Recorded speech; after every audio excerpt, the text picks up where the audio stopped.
बिस्मिल्लाहिर्रहमानिर्रहीम। अस्सलाम वालेकुम स्टूडेंट्स, मैं हूं अरशद अजीज, आपका फिजिक्स टीचर।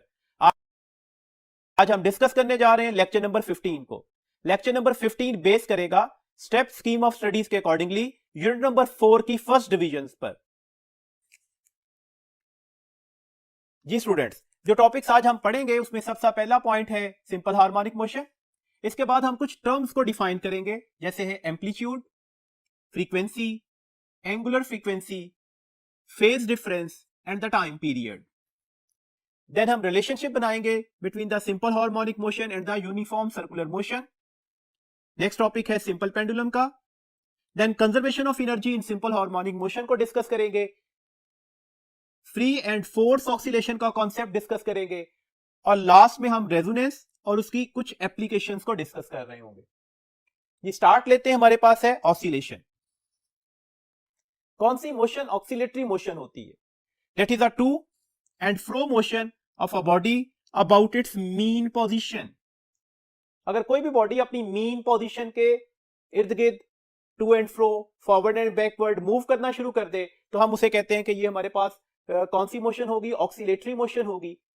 अब याद रखिएगा, हमारे पास इस मीन पोजीशन को एक और नाम भी बोला जाता है, that is also said to be the equilibrium position. For example हमारे पास सिंपल पेंडुलम की, जैसे सिंपल पेंडुलम को अगर हम इसकी मीन या इक्विलिब्रियम पोजीशन से डिस्प्लेस करके किसी भी एक्सट्रीम पोजीशन पर ले जाएं तो ऑब्वियसली जैसे ही हम इसे यहां से डिस्प्लेस करेंगे ये सिंपल पेंडुलम क्या करना शुरू कर देगा? ऑक्सीलेट करना शुरू कर देगा अपनी मीन पोजीशन के इर्द गिर्द। That's why that type of motion is known as oscillatory motion.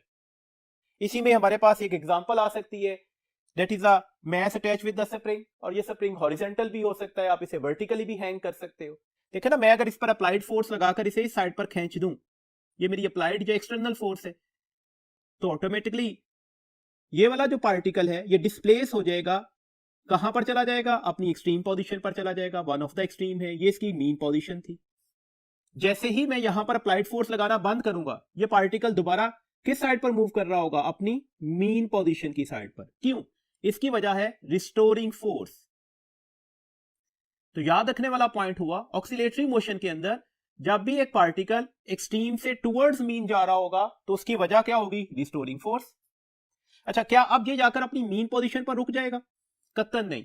अपने इनर्शिया की वजह से ये अपनी मीन पोजीशन से किस साइड पर मूव करता जाएगा? दूसरी एक्सट्रीम की साइड पर। इसकी वजह क्या थी? इनर्शिया। तो ऑक्सीलेटरी मोशंस के अंदर पार्टिकल अपनी मीन से किसी भी एक्सट्रीम की साइड पर क्यों मूव करते हैं? Due to the property of inertia. अब ये इंपॉर्टेंट पॉइंट हो गया। Oscillatory motion under the influence of two forces होती हैं। Number one is the restoring force और number second is the inertia. अगर ये दोनों चीजें मौजूद होंगी तो आप ऑक्सीलेशन को डिस्कस कर सकते हैं। अब कुछ और कॉन्सेप्ट्स को डिस्कस करते हैं जी। देखिए, हमारे पास इस वक्त जो लॉ यूज कर रहे हैं वो हुक्स लॉ है। हुक्स लॉ क्या है? The applied force is directly proportional to the displacement. But keep in mind, हम ये applied force within the elastic limit लगा रहे होते हैं। This means that applied force या external force किसके बराबर आ जाएगी? kx के, where k is a proportionality constant और हम इसे spring constant कहते हैं। आप spring constant को f over x लिख सकते हो। आपको नजर आया इसके यूनिट्स क्या हो जाएंगे? That is a Newton per meter।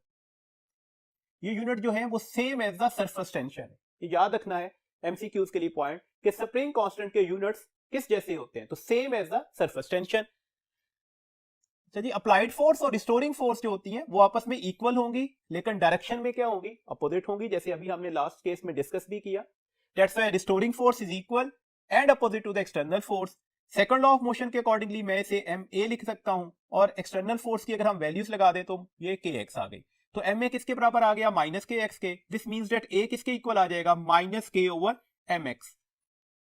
के भी कांस्टेंट, m भी कांस्टेंट, तो डेट्स है कांस्टेंट को खत्म कर दे तो हमारे पास रिलेशन आ गया a is directly proportional to minus x.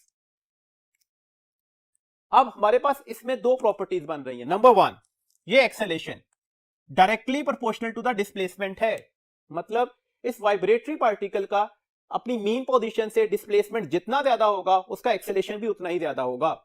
Number second, negative का साइन बता रहा है कि acceleration always towards the mean position होता है। तो अब ये बात अच्छी तरह से ध्यान में रखिएगा, ऐसी वाइब्रेटरी मोशन जो इस दो प्रॉपर्टीज को भी फॉलो कर रही हो। पहली प्रॉपर्टी क्या है? Acceleration is directly proportional to the displacement.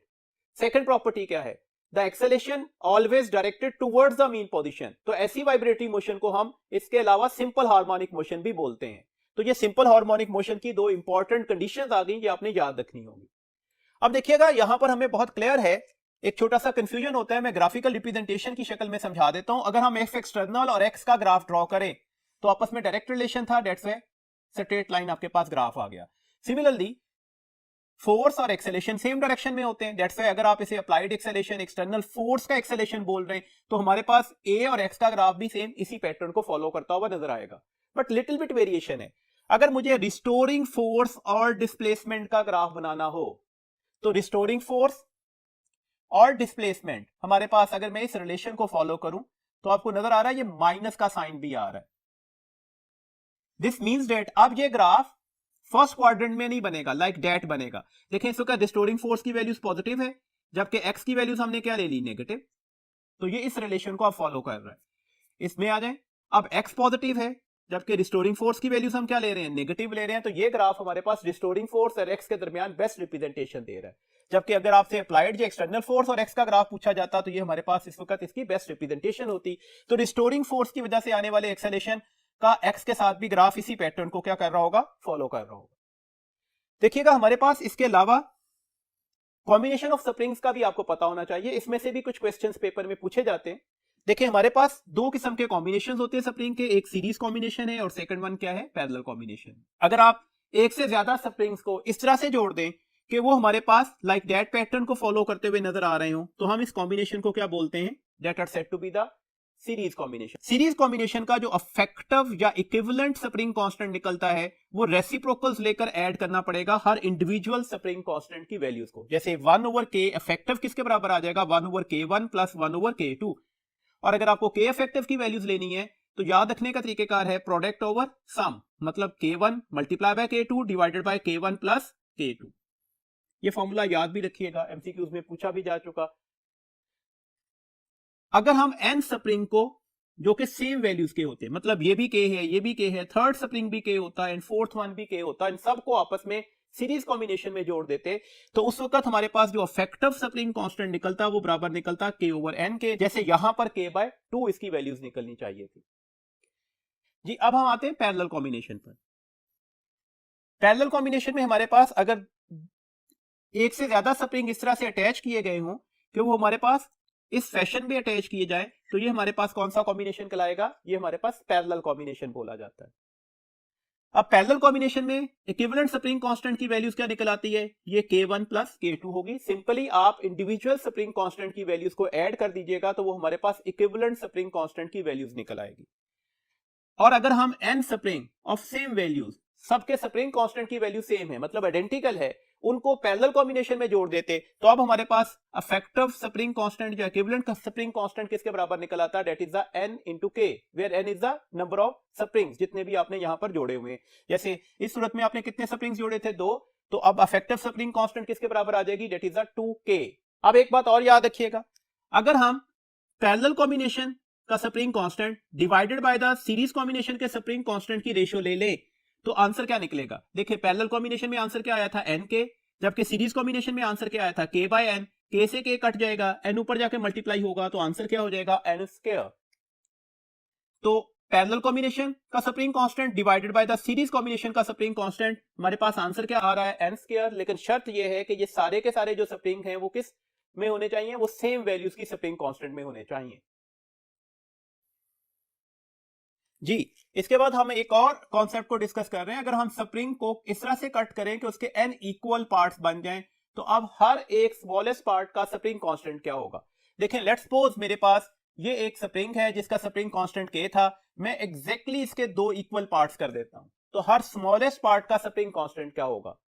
तो अब ये हाफ नहीं हो जाएगा, क्या हो जाएगा, कितने पार्ट्स किए थे, 2, तो ये 2 times of the initial spring constant हो जाएगा। तो इस स्मॉलेस्ट पार्ट का हमारे पास स्प्रिंग कांस्टेंट की वैल्यूज क्या निकली थी, 2k। इस स्मॉलेस्ट पार्ट की भी वैल्यूज क्या निकलेगी, 2k।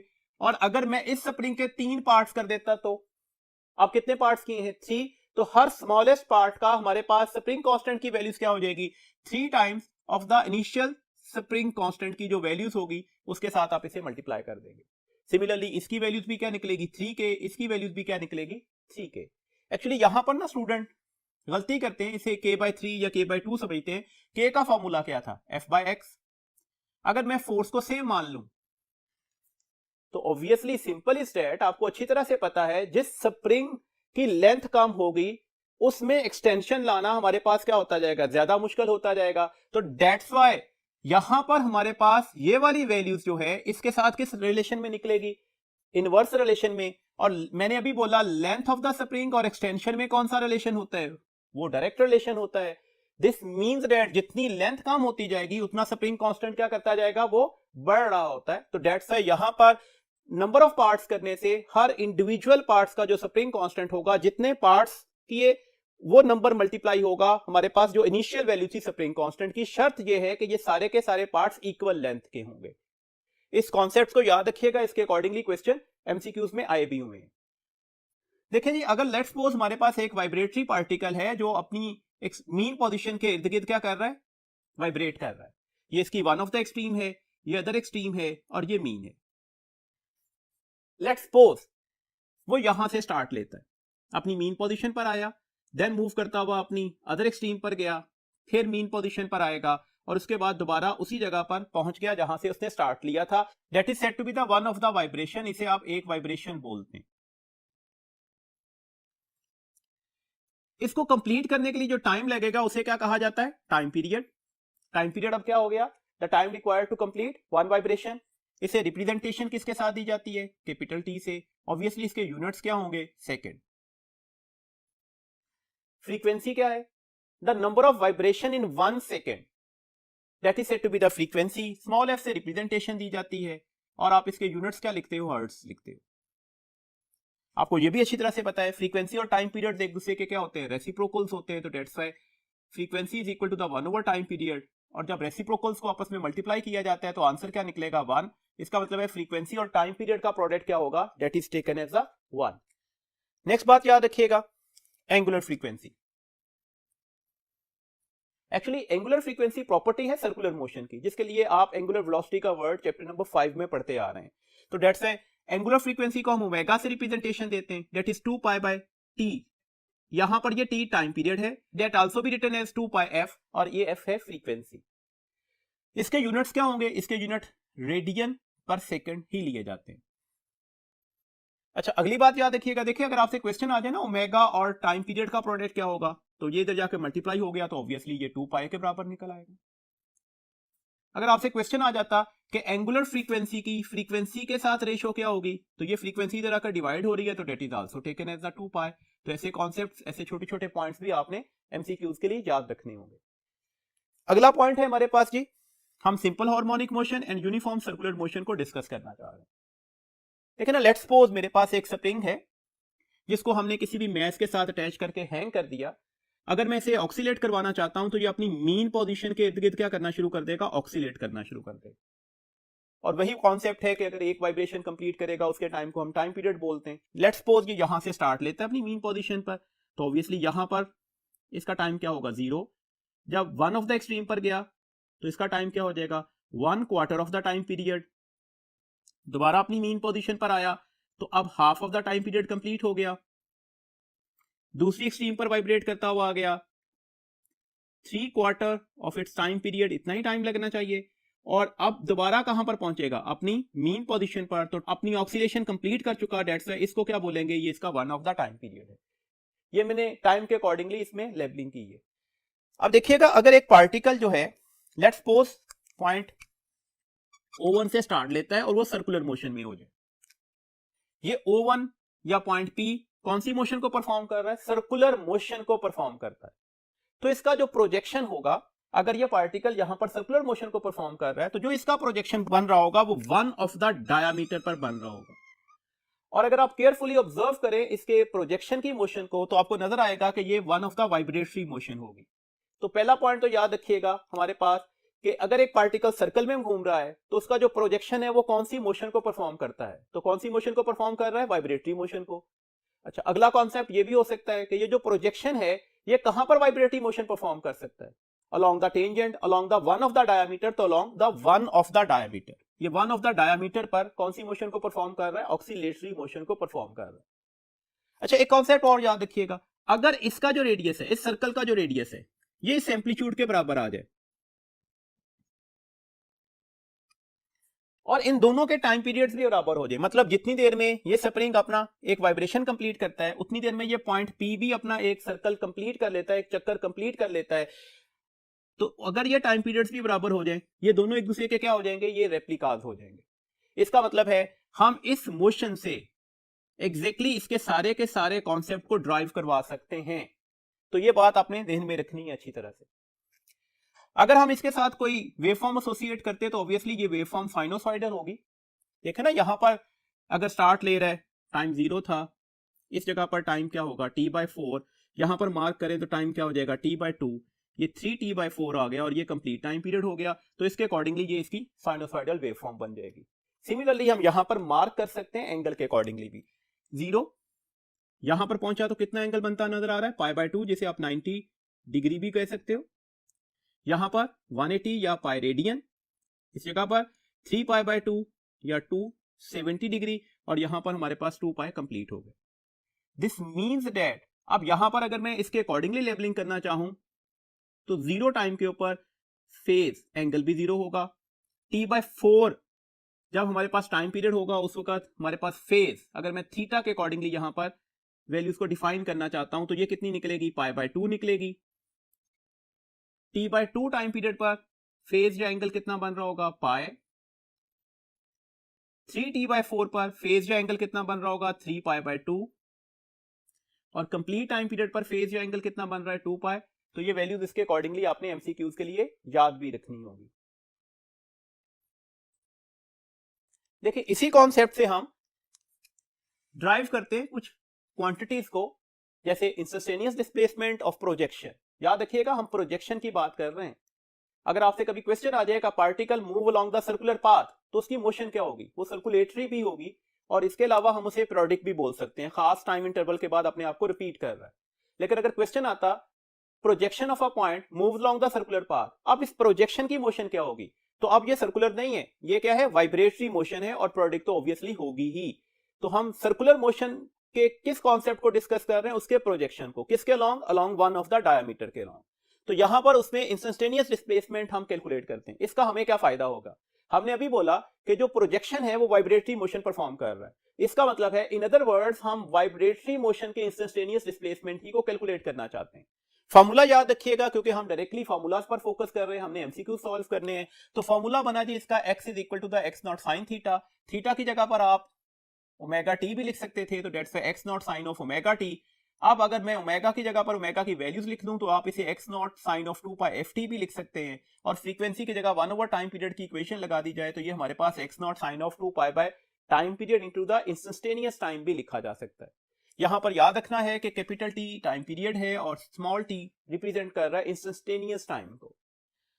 अब अगर हम इसके ग्राफ को ड्रॉ करते हैं, देखें आपको वादे तौर पर नजर आ रहा है, अगर हम x का ग्राफ t के साथ या थीटा के साथ बनाते हैं तो ये ग्राफ क्या बनेगा, साइनोसॉइडल बनेगा, साइन फंक्शन को ओबे कर रहा होगा। अभी हमने इसमें टाइम और फेज के अकॉर्डिंगली डिफरेंट पॉइंट्स पर हमने वैल्यूज भी डिफाइन की थी, तो डेट्स वाई ये ग्राफ इसका इस तरह से बन रहा होगा। एक पॉइंट और याद रखिएगा, देखिए अभी हमने कहा रिस्टोरिंग फोर्स किसके बराबर होगी, माइनस के एक्स के। अगर मैं एक्स की वैल्यूज लगा दूं तो माइनस के और एक्स की जगह पर मैंने क्या लिखा, x0 sine of omega T. इसका मतलब है एफ आर और टी का ग्राफ क्या बनेगा, एफ आर और टी का ग्राफ जो होगा वो साइन फंक्शन को तो ओबे कर रहा है, ये नेगेटिव का साइन हमारे पास, तो ये इस तरह से ग्राफ आपके पास रिप्रेजेंटेशन में आ जाए। तो ये पॉइंट्स आपने याद रखने हैं, ग्राफिकल रिप्रेजेंटेशन के अकॉर्डिंगली भी एमसीक्यूज पूछे गए हैं इस चैप्टर से, तो डेट से मैं साथ साथ में इसके सारे ग्राफ क्लियर करता जा रहा हूं। अब देखिएगा इसमें से क्वेश्चन कैसे आ सकते हैं। देखिए आपसे कह दिया जाए कि ये हमारे पास इंस्टेंटेनियस डिस्प्लेसमेंट की इक्वेशन है, x is equal to the 0.1 sine of 100 pi t. आप बता दें एम्पलीट्यूड ऑफ वाइब्रेशन क्या होगा।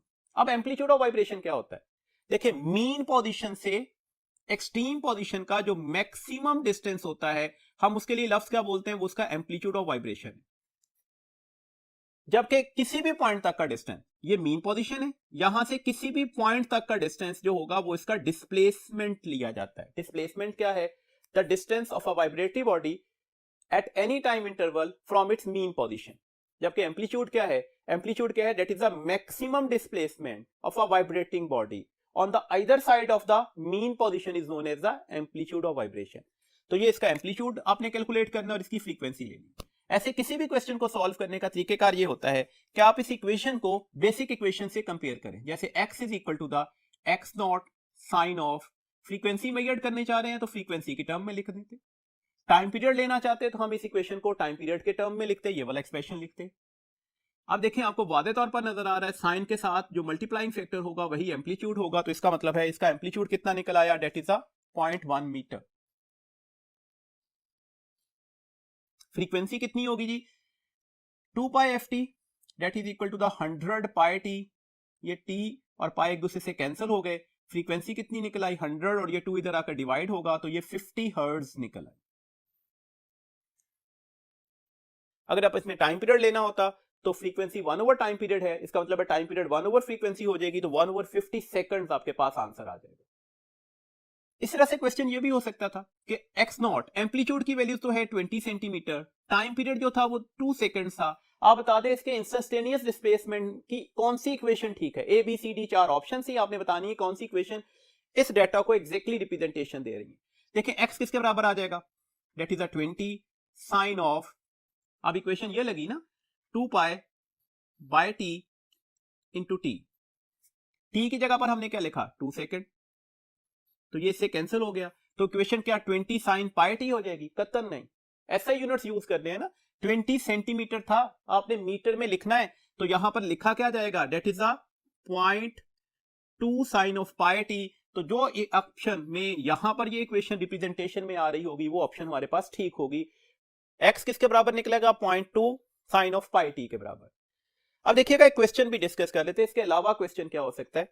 आपसे एक क्वेश्चन पूछा जा रहा है कि एक पार्टिकल है वो मीन पोजीशन से अपनी एक्सट्रीम की साइड पर मूव कर रहा है, शर्त है मीन से एक्सट्रीम की साइड पर जा रहा है।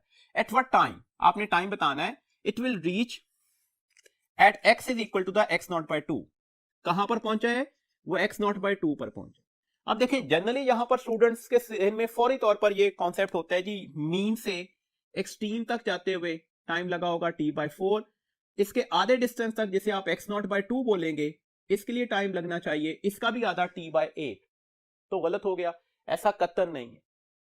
हमें कैलकुलेशंस करनी है according to the equation. Equation क्या थी हमारे पास? x is equal to the x not sine of theta. Condition लगा दें, x किसके बराबर है? x नॉट बाय 2 के x not sine of theta.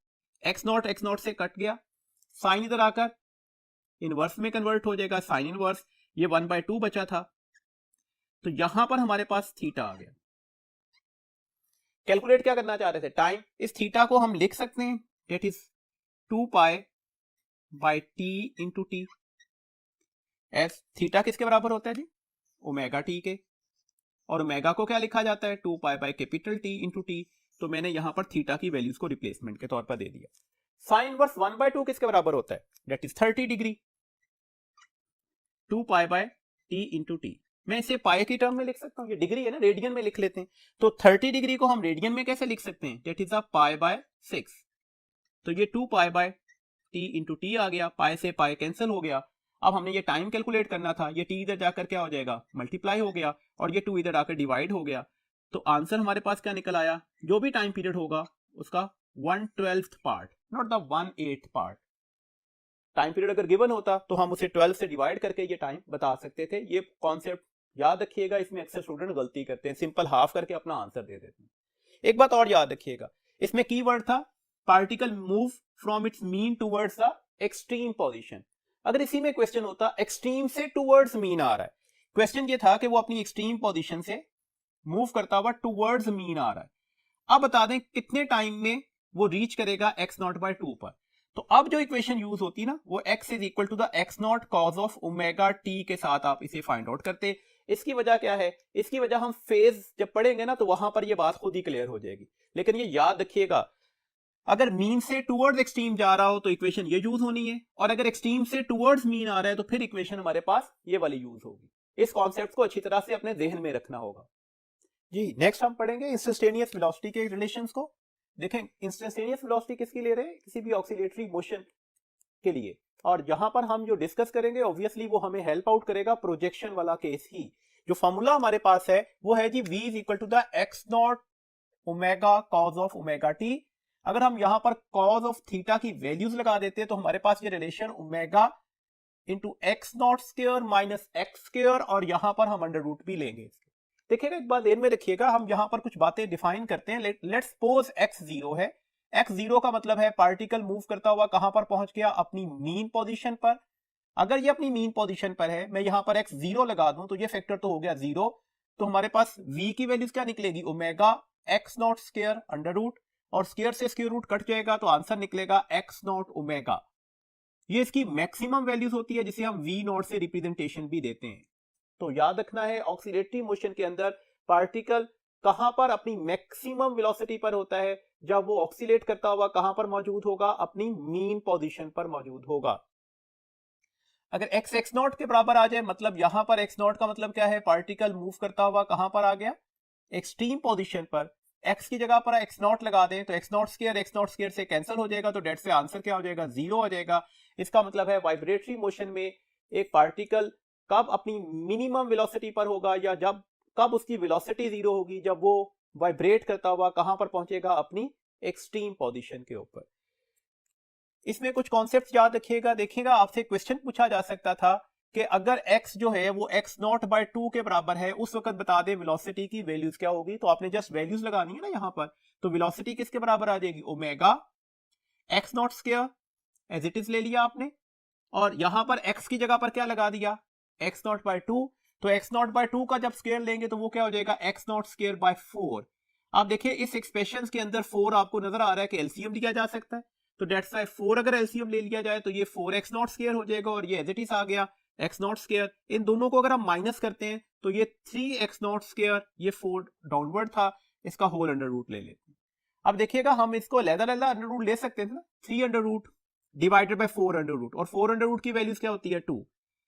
ये ओमेगा ऑलरेडी था, और ये x not square whole under root भी आएगा, स्क्वायर से स्क्वायर रूट कट जाएगा तो ये ओमेगा एक्स नॉट आ जाएगा। ये ओमेगा एक्स नॉट को अभी हमने क्या कहा, that is the peak velocity, तो ये v नॉट हो गया, और 3 अंडर रूट बाय 2 ये आपके पास इसका आंसर निकल आएगा। तो ऐसे क्वेश्चंस पेपर में पूछे जा सकते हैं। x की वैल्यूज देकर आपसे v की वैल्यूज कैलकुलेट की जा सकती है, और अगर यहाँ पर v not peak values given होती कि लेट्स सपोज वो 10 मीटर पर सेकंड है, तो फिर आप एग्जैक्ट वैल्यूज भी कैलकुलेट कर सकते थे। एक बात याद रखिएगा, v वेलोसिटी किसका फंक्शन है, कॉस फंक्शन है। तो डेट से अगर वेलोसिटी का टाइम के साथ या थीटा के साथ हम ग्राफ बनाएंगे तो ये कॉस फंक्शन को ओबे करेगा, तो ग्राफ लाइक दैट बन रहा होगा। ये पॉइंट आपने याद रखना है। अगर वेलोसिटी का x के साथ हम ग्राफ बनाते हैं तो फिर क्या बनता, वेलोसिटी और x के दरमियान हम ग्राफ बना रहे हैं, कोई डायरेक्ट रिलेशन नहीं है कि हम कहते हैं स्ट्रेट लाइन है। देखें ये हमें थोड़ा लीड करेगा, फिनोमिना क्या होगा, मीन पोजीशन। लेट्स सपोज ये इसकी मीन पोजीशन है, ये वन ऑफ द एक्सट्रीम है, ये अदर एक्सट्रीम है। मीन पोजीशन पर वेलोसिटी मैक्सिमम, जैसे जैसे एक्सट्रीम पर जाता जाएगा वेलोसिटी क्या होती जाएगी, कम होते होते क्या होगी, जीरो। फिर एक्सट्रीम से मीन की पोजीशन पर आना शुरू हो गया तो वेलोसिटी बढ़ते बढ़ते क्या हो जाएगी, मैक्सिमम। देन वेलोसिटी कम होते होते एक्सट्रीम पर एग्जैक्टली जीरो हो जाएगी, एंड सो ऑन। ये फॉलो करेगा पैटर्न। तो इस वक्त ये शेप बन रही होगी, इस शेप का नाम बोला जाता है कि ये एलिप्स है। तो ये ग्राफिकल रिप्रेजेंटेशन आपने याद रखनी है, वेलोसिटी टाइम ग्राफ, और वेलोसिटी और एक्स के साथ इसका ग्राफ क्या बनेगा। इंस्टेंटेनियस एक्सेलेरेशन, इंस्टेंटेनियस एक्सेलेरेशन अब हम कैसे कैलकुलेट करेंगे, किसका कैलकुलेट करना चाह रहे हैं, एक ऐसे ऑब्जेक्ट का जो वाइब्रेटरी मोशन को परफॉर्म कर रहा है। हमें हेल्प कौन सी चीज कर रही है, हमें हेल्प कर रही है प्रोजेक्शन। किसका प्रोजेक्शन, एक ऐसे पॉइंट का जो किसमें मूव कर रहा था, सर्कुलर पोर्शन में था। एक किसके बराबर निकलेगा, माइनस ओमेगा स्क्वायर एक्स के। आप इसके अलावा ये एक्सप्रेशन ऐसे भी लिख सकते हो, ओमेगा 2 पाई बाय टी होता है ना, तो 2 पाई का स्क्वायर 4 पाई स्क्वायर हो जाएगा, डिवाइडेड बाय टी था, उसका स्क्वायर भी ले लिया तो टी स्क्वायर आ गया। तो ये रिलेशन भी लिखा जा सकता है और ये रिलेशन भी लिखा जा सकता है। माइनस का साइन ये बता रहा है कि ए और एक्स आपस में अपोजिटली डायरेक्टेड होते हैं, या ए टुवर्ड्स द मीन पोजीशन होता है। अगर आप एक्स जीरो ले लें, जीरो का मतलब क्या है, पार्टिकल वाइब्रेट करता हुआ अपनी मीन पोजीशन पर आ गया। तो ऑब्वियसली मैं अगर यहां पर जीरो लगा दूं तो आंसर किसके बराबर आ जाएगा, जीरो के। This means that mean position के ऊपर वाइब्रेट करते हुए पार्टिकल का एक्सेलेरेशन जीरो हो जाता है, जबकि मीन पोजीशन पर वेलोसिटी क्या थी, मैक्सिमम थी। अगर हम एक्सट्रीम पोजीशन पर एक्सेलेरेशन की वैल्यूज लेना चाहें तो x की जगह पर क्या लगा देंगे, एक्स नॉट। अगर मैं यहां पर एक्स नॉट लगा दूं तो आंसर जो है वो minus omega square x not निकल आएगा, और ये इसकी मैक्सिमम वैल्यूज है। हम इसे a नॉट से भी रिप्रेजेंटेशन दे सकते हैं। आप इसकी दोनों वैल्यूज को याद रखिएगा। और ये भी पॉइंट देर में रखिएगा, जब एक्सेलेरेशन मिनिमम होगा उस वक्त वेलोसिटी मैक्सिमम हो जाती है, जबकि जब एक्सेलेरेशन मैक्सिमम होगा उस पॉइंट के ऊपर वेलोसिटी क्या हो जाती है, वो जीरो हो जाती है। अब अगर हम एक्सेलेरेशन का ग्राफ ड्रॉ करना चाहें with respect to the time, तो एक्सेलेरेशन का graph with respect to the time क्या बनेगा, acceleration minus omega square, x की जगह पर क्या लिखेंगे, x not sine of theta, तो ये साइन थीटा वाला ग्राफ बनेगा और नेगेटिव साइन की वजह से ये हम इनवर्स ग्राफ बना देंगे, तो ये ग्राफ बनेगा एक्सेलेरेशन और टाइम के दरमियान। एक्सेलेरेशन और एक्स के दरमियान क्या ग्राफ बनेगा, ये हम इस लेक्चर के स्टार्ट में डिस्कस कर रहे थे। दिस मीन्स दैट यहां पर हमें वादे तौर पर नजर आ रहा है कि ए और एक्स में कितना फेज डिफरेंस होगा, 180 डिग्री का। मैंने अभी बोला ना x not sine theta, x की वैल्यूज थी ना, जबकि ए के लिए हम क्या लिखेंगे, minus omega square x not sine theta, तो दैट्स व्हाई एक्सेलेरेशन और डिस्प्लेसमेंट के दरमियान कितना फेज डिफरेंस बना, 180 डिग्री का। वेलोसिटी और डिस्प्लेसमेंट के दरमियान कितना फेज डिफरेंस बनेगा, 90 डिग्री का। एक्सेलेरेशन और वेलोसिटी के दरमियान कितना फेज डिफरेंस बनेगा, यह भी वादे तौर पर आपको नजर आ रहा है, that is also the 90 degree. तो ये फेज डिफरेंसेस भी याद रखिएगा, ग्राफिकल रिप्रेजेंटेशन भी याद रखिएगा, ये सारे के सारे जो पॉइंट्स हम डिस्कस कर रहे हैं ये सारे एमसीक्यूज के तौर पर पूछे जा सकते हैं। जी नेक्स्ट हमारे पास है हॉरिजॉन्टल मैस स्प्रिंग सिस्टम। अब हॉरिजॉन्टल मैस स्प्रिंग सिस्टम में हम कुछ रिलेशंस डिराइव करते हैं और उस रिलेशन के अकॉर्डिंगली कुछ क्वेश्चंस डिस्कस करते हैं। बेसिकली फोकस करना पड़ेगा हमें टाइम पीरियड और फ्रीक्वेंसीज के फार्मूलाज पर। देखिएगा, हमने इस लेक्चर के स्टार्ट में पढ़ा जो एक्सेलेरेशन होता है वो किसी भी मैस स्प्रिंग सिस्टम का क्या निकला था, -k/m × x, जबकि अभी हम पढ़ रहे हैं कि acceleration of a particle performing the simple harmonic motion क्या होता है, a = -ω²x। इसका मतलब है अगर हम इस इक्वेशंस को कंपेयर कर लें तो यहां पर ओमेगा की वैल्यूज आप कैलकुलेट कर सकते हो। ओमेगा स्क्वायर किसके बराबर आ जाएगा, ओमेगा स्क्वायर बराबर आ जाएगा k/m के, और अगर आपको ओमेगा की वैल्यूज लेनी है तो date is the k/m√।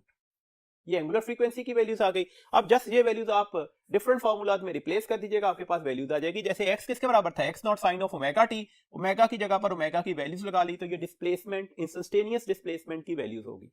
v = omega x not square minus x square, omega की जगह पर k/m√, लगा दें तो ये हमारे पास इंस्टेंटेनियस वेलोसिटी का एक्सप्रेशन आ गया। पीक वेलोसिटी कब होगी, जब x 0 लेना है, x 0 लें तो ये फैक्टर खत्म हो जाएगा, x नॉट का स्क्वायर रूट से कैंसिल हो जाएगा तो x नॉट लैदा हो जाएगा k/m√, तो ये आपके पास पीक वेलोसिटी का एक्सप्रेशन आ जाएगा। t किसके बराबर होता है जी, जिसको टाइम पीरियड बोलते हैं, 2π/ओमेगा के। ओमेगा की वैल्यूज लगाइएगा तो हमारे पास ये फार्मूला है, इस फार्मूला पर फोकस रखिएगा, इस फार्मूला के अकॉर्डिंगली क्वेश्चंस पेपर में पूछे भी जा सकते हैं। अभी हम इसमें से कुछ क्वेश्चन डिस्कस भी करते हैं। फ्रीक्वेंसी का फार्मूला क्या हो जाएगा, 1/टाइम पीरियड, तो ये 1/2π k/m√, तो ये आपके पास फ्रीक्वेंसी का फार्मूला आ गया। देखें, फ्रीक्वेंसी या टाइम पीरियड के फार्मूला पर फोकस करें तो आपको दो वेरिएबल्स नजर आ रहे हैं। टाइम पीरियड जो है वो मैस के साथ डायरेक्ट रिलेशन में है, जबकि मैस के साथ आपने इसका स्क्वायर रूट भी लेना होगा। दिस मीन्स दैट, देखो ना, सिंपल से क्वेश्चन है। मैं अगर आपसे क्वेश्चन पूछूं कि मैंने mass attach with the spring को डबल कर दिया है, 2 टाइम्स कर दिया है, what is the effect upon the time period, time period पर क्या इफेक्ट पड़ा होगा, तो डबल नहीं हुआ होगा, अंडर के साथ यहां पर रिलेशन है, तो दैट्स व्हाई ये 2 टाइम्स बढ़ चुका होगा। और 2 टाइम्स का मतलब क्या होता है, 1.4 टाइम्स। देखो ना, सिंपल सा क्वेश्चन है। आपसे क्वेश्चन आ जाए कि हमारे पास एक पार्टिकल था जिसका मास m है और हमने इसे किसी स्प्रिंग के साथ अटैच कर दिया। जब ये वाइब्रेट करता है तो इसका जो टाइम पीरियड हो गया वो t था। आपसे क्वेश्चन पूछा जा रहा है कि अगर हम इसे टाइम पीरियड को डबल करना चाह रहे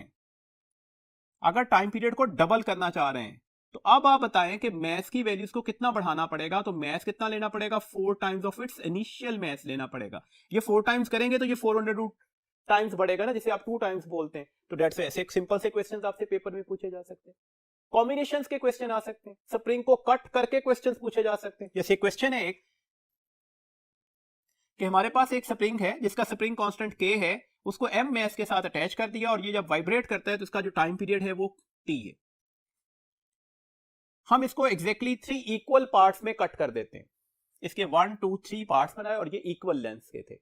और अगर इसमें से किसी एक पार्ट को सेम मैस के साथ अटैच कर दें तो अब टाइम पीरियड क्या होगा। अब देखें, अब वेरिएशन किस में आ रही है, अब वेरिएशन आ रही है k के अंदर। अब आपने स्प्रिंग कांस्टेंट की वेरिएशन से टाइम पीरियड कैलकुलेट करना होगा। देखिए, सिंपल इज दैट, हमने अभी डिस्कस किया कि जब भी हम स्प्रिंग को कट करते हैं, जितने पार्ट्स में कट करते हैं वो नंबर गिने, कितने हैं जी, 3। तो अब हमारे पास हर स्मॉलेस्ट पार्ट का स्प्रिंग कांस्टेंट क्या हो जाएगा, 3 times of the initial spring constant. इसकी वैल्यूज भी क्या होगी, 3k, इसकी वैल्यूज भी क्या होगी, 3k।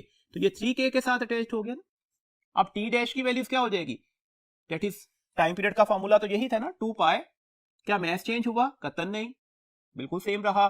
साथ में आपके पास के की वैल्यूज चेंज हो गई ना, तो के कितना निकला अब 3k, नया स्प्रिंग कांस्टेंट 3k हो गया था ना। दिस मींस दैट क्या इस रिलेशन को मैं ऐसे लिख सकता हूं 1/3 अंडर रूट, ये मैंने अलहदा निकाल दिया, और ये 2 pi m by k under root, इस फैक्टर्स को मैंने अलहदा लिख दिया, और ये 2 pi m over k under root, इसी का टाइम पीरियड निकलेगा ना, यही टाइम पीरियड होना चाहिए इसका। तो दैट्स व्हाई आपके पास नया टाइम पीरियड किसके बराबर आ गया, t, ये एग्जैक्टली इनिशियल वैल्यूज थी, डिवाइडेड बाय 3 अंडर रूट। तो इस तरह से आप अपनी कैलकुलेशंस को कंप्लीट कर सकते हैं।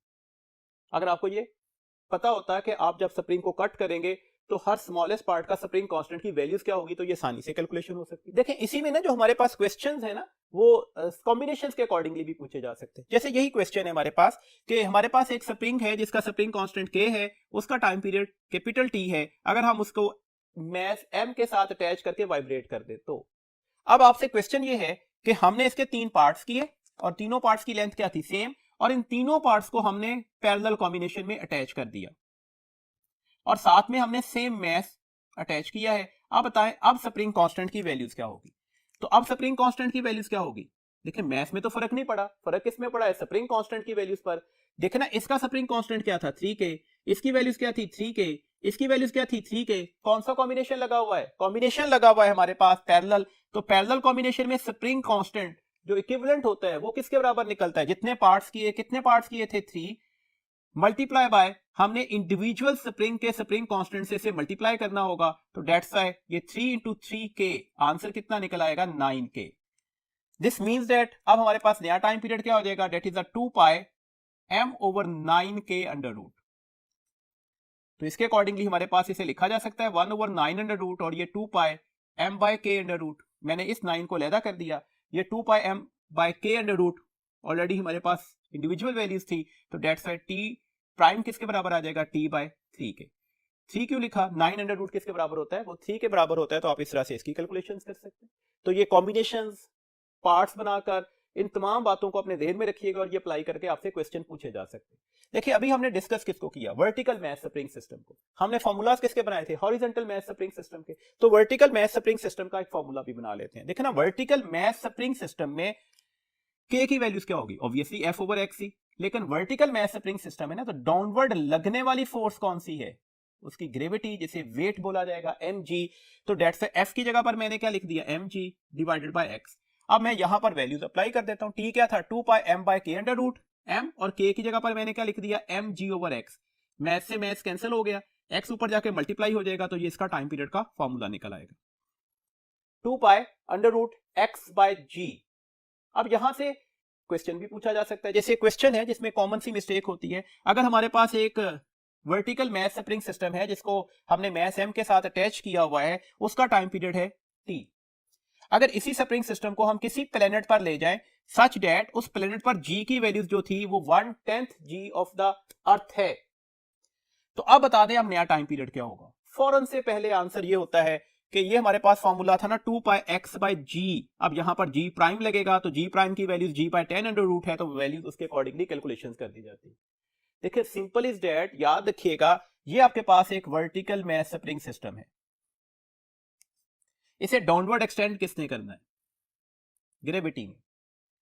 देखिए ना अगर यहां पर आप एक ऐसे प्लेनेट पर लेके जा रहे हैं जिस पर डाउनवर्ड पुल करने वाली फोर्स कम हो गई, जी की वैल्यूज कम हो गई थी ना, तो क्या अभी एक्सटेंशन सेम रहेगी दोनों में, पॉसिबल ही नहीं है।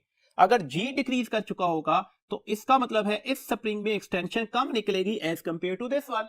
विद डाउनवर्ड पुल करने वाली जो फोर्स थी वो आपने डिक्रीज कर दी, तो ऑब्वियसली एक्सटेंशन भी क्या हो जाएगी, डिक्रीज हो जाएगी ना, तो दैट्स व्हाई एक्सटेंशन डिक्रीज कर गई। जितने टाइम ग्रेविटेशनल एक्सेलेरेशन कम हुआ उतने टाइम ही हमारे पास एक्सटेंशन भी कम हो चुकी होगी। देखिए अब रिलेशन देखिएगा, जी बी जी बाय 10 हो गया, एक्स बी एक्स बाय 10 हो गया, सेम रेशियो में चेंज आई ना, तो दैट्स व्हाई क्या यहां पर चेंज आ सकता था। देखिए टी प्राइम किसके बराबर आएगा 2 पाई, ये x बाय 10 हो जाएगा, ये g बाय 10 हो जाएगा, तो 10 से 10 कैंसिल हो गया, तो आंसर क्या निकला x bye g under root ही, तो answer same as it is ही निकलेगा, पहले वाली सिचुएशन पर ही निकलेगा। तो यहां से गलती नहीं करनी कि ये g पर डिपेंडेंस है, इस वजह से हम g की वैल्यूज को रिप्लेस करें और अपना आंसर ले लें। अगर जी को आप रिड्यूस कर रहे होंगे तो ऑब्वियसली एक्सटेंशन भी क्या कर चुकी होगी, रिड्यूस कर चुकी होगी। जी नेक्स्ट टॉपिक है हमारे पास सिंपल पेंडुलम। सिंपल पेंडुलम हमारे पास, हम कहते हैं कि हमारे पास स्मॉल हैवी बॉब होगा जो फ्रिक्शनलेस सपोर्ट के साथ अटैच होगा, और जो इसके साथ हमने धागा बांधा होता है ना, उस धागे को हम कहते हैं इनएक्सटेंसिबल स्ट्रिंग होगा। Obviously frictionless support, inextensible string possibility में नहीं आता ना, तो दैट्स ये हमारे पास एक आइडियल सिस्टम है। देखें, अगर हम एक सिंपल पेंडुलम को हैंग कर देते हैं तो मीन पोजीशन पर आपको नजर आ रहा है इस पर दो फोर्सेस लगेंगी। Number one, weight of that Bob that is vertically downward. Number second, the tension in the string जो कि वर्टिकली अपवर्ड होगी। आपको यह भी वादे तौर पर नजर आ रहा है कि यहां पर W और T आपस में मैग्नीट्यूड में इक्वल निकलेंगे, मोशन कोई नहीं ना इस साइड पर, और डायरेक्शन में वादे तौर पर नजर आ रहा है कि ये आपस में क्या है, अपोजिट है। तो यहां पर लगने वाली नेट फोर्स किसके बराबर निकलेगी, जीरो। तो दैट्स व्हाई इस पोजीशन को मीन पोजीशन के अलावा इक्विलिब्रियम पोजीशन भी बोलते हैं, बिकॉज नेट फोर्स जीरो हो गई ना। तो याद रखिएगा, आपसे कभी क्वेश्चन आ जाए कि सिंपल पेंडुलम की मीन पोजीशन पर लगने वाली कितनी फोर्सेस होती हैं, तो उस पर दो फोर्सेस लग रही हैं। नंबर वन इज वेट और number second is the tension in the string, both are equal and opposite. तो नेट फोर्स कितनी लग रही होगी, वो जीरो लग रही होगी। अब आप इससे किसी भी एक्सट्रीम पर ले लें, अब इस पर कितनी फोर्सेस लगेगी, आपको नजर आ रहा है टेंशन इन द स्ट्रिंग तो अवेलेबल है, ठीक है। लेट्स सपोज ये एंगल जो वर्टिकल लाइन के साथ है, मैंने याद रखिएगा बोला वर्टिकल लाइन के साथ एंगल थीटा है, ये इसका वेट है जो वर्टिकली डाउनवर्ड है। तो हमें कंपोनेंट्स बनाने होंगे। हम क्या करते हैं, वेट के कंपोनेंट्स बनाते हैं। हम टेंशन वाली लाइन को या स्ट्रिंग को एक्सटेंड करते हैं, वेट के हेड से परपेंडिकुलर ड्रॉप करते हैं ऑन दिस लाइन। तो ये आपके पास वेट का एक कंपोनेंट बन गया और ये वेट का दूसरा कंपोनेंट आपको बनता हुआ नजर आ रहा है। अगर ये एंगल थीटा है तो ऑब्वियसली ये एंगल भी क्या होगा, थीटा ही होगा।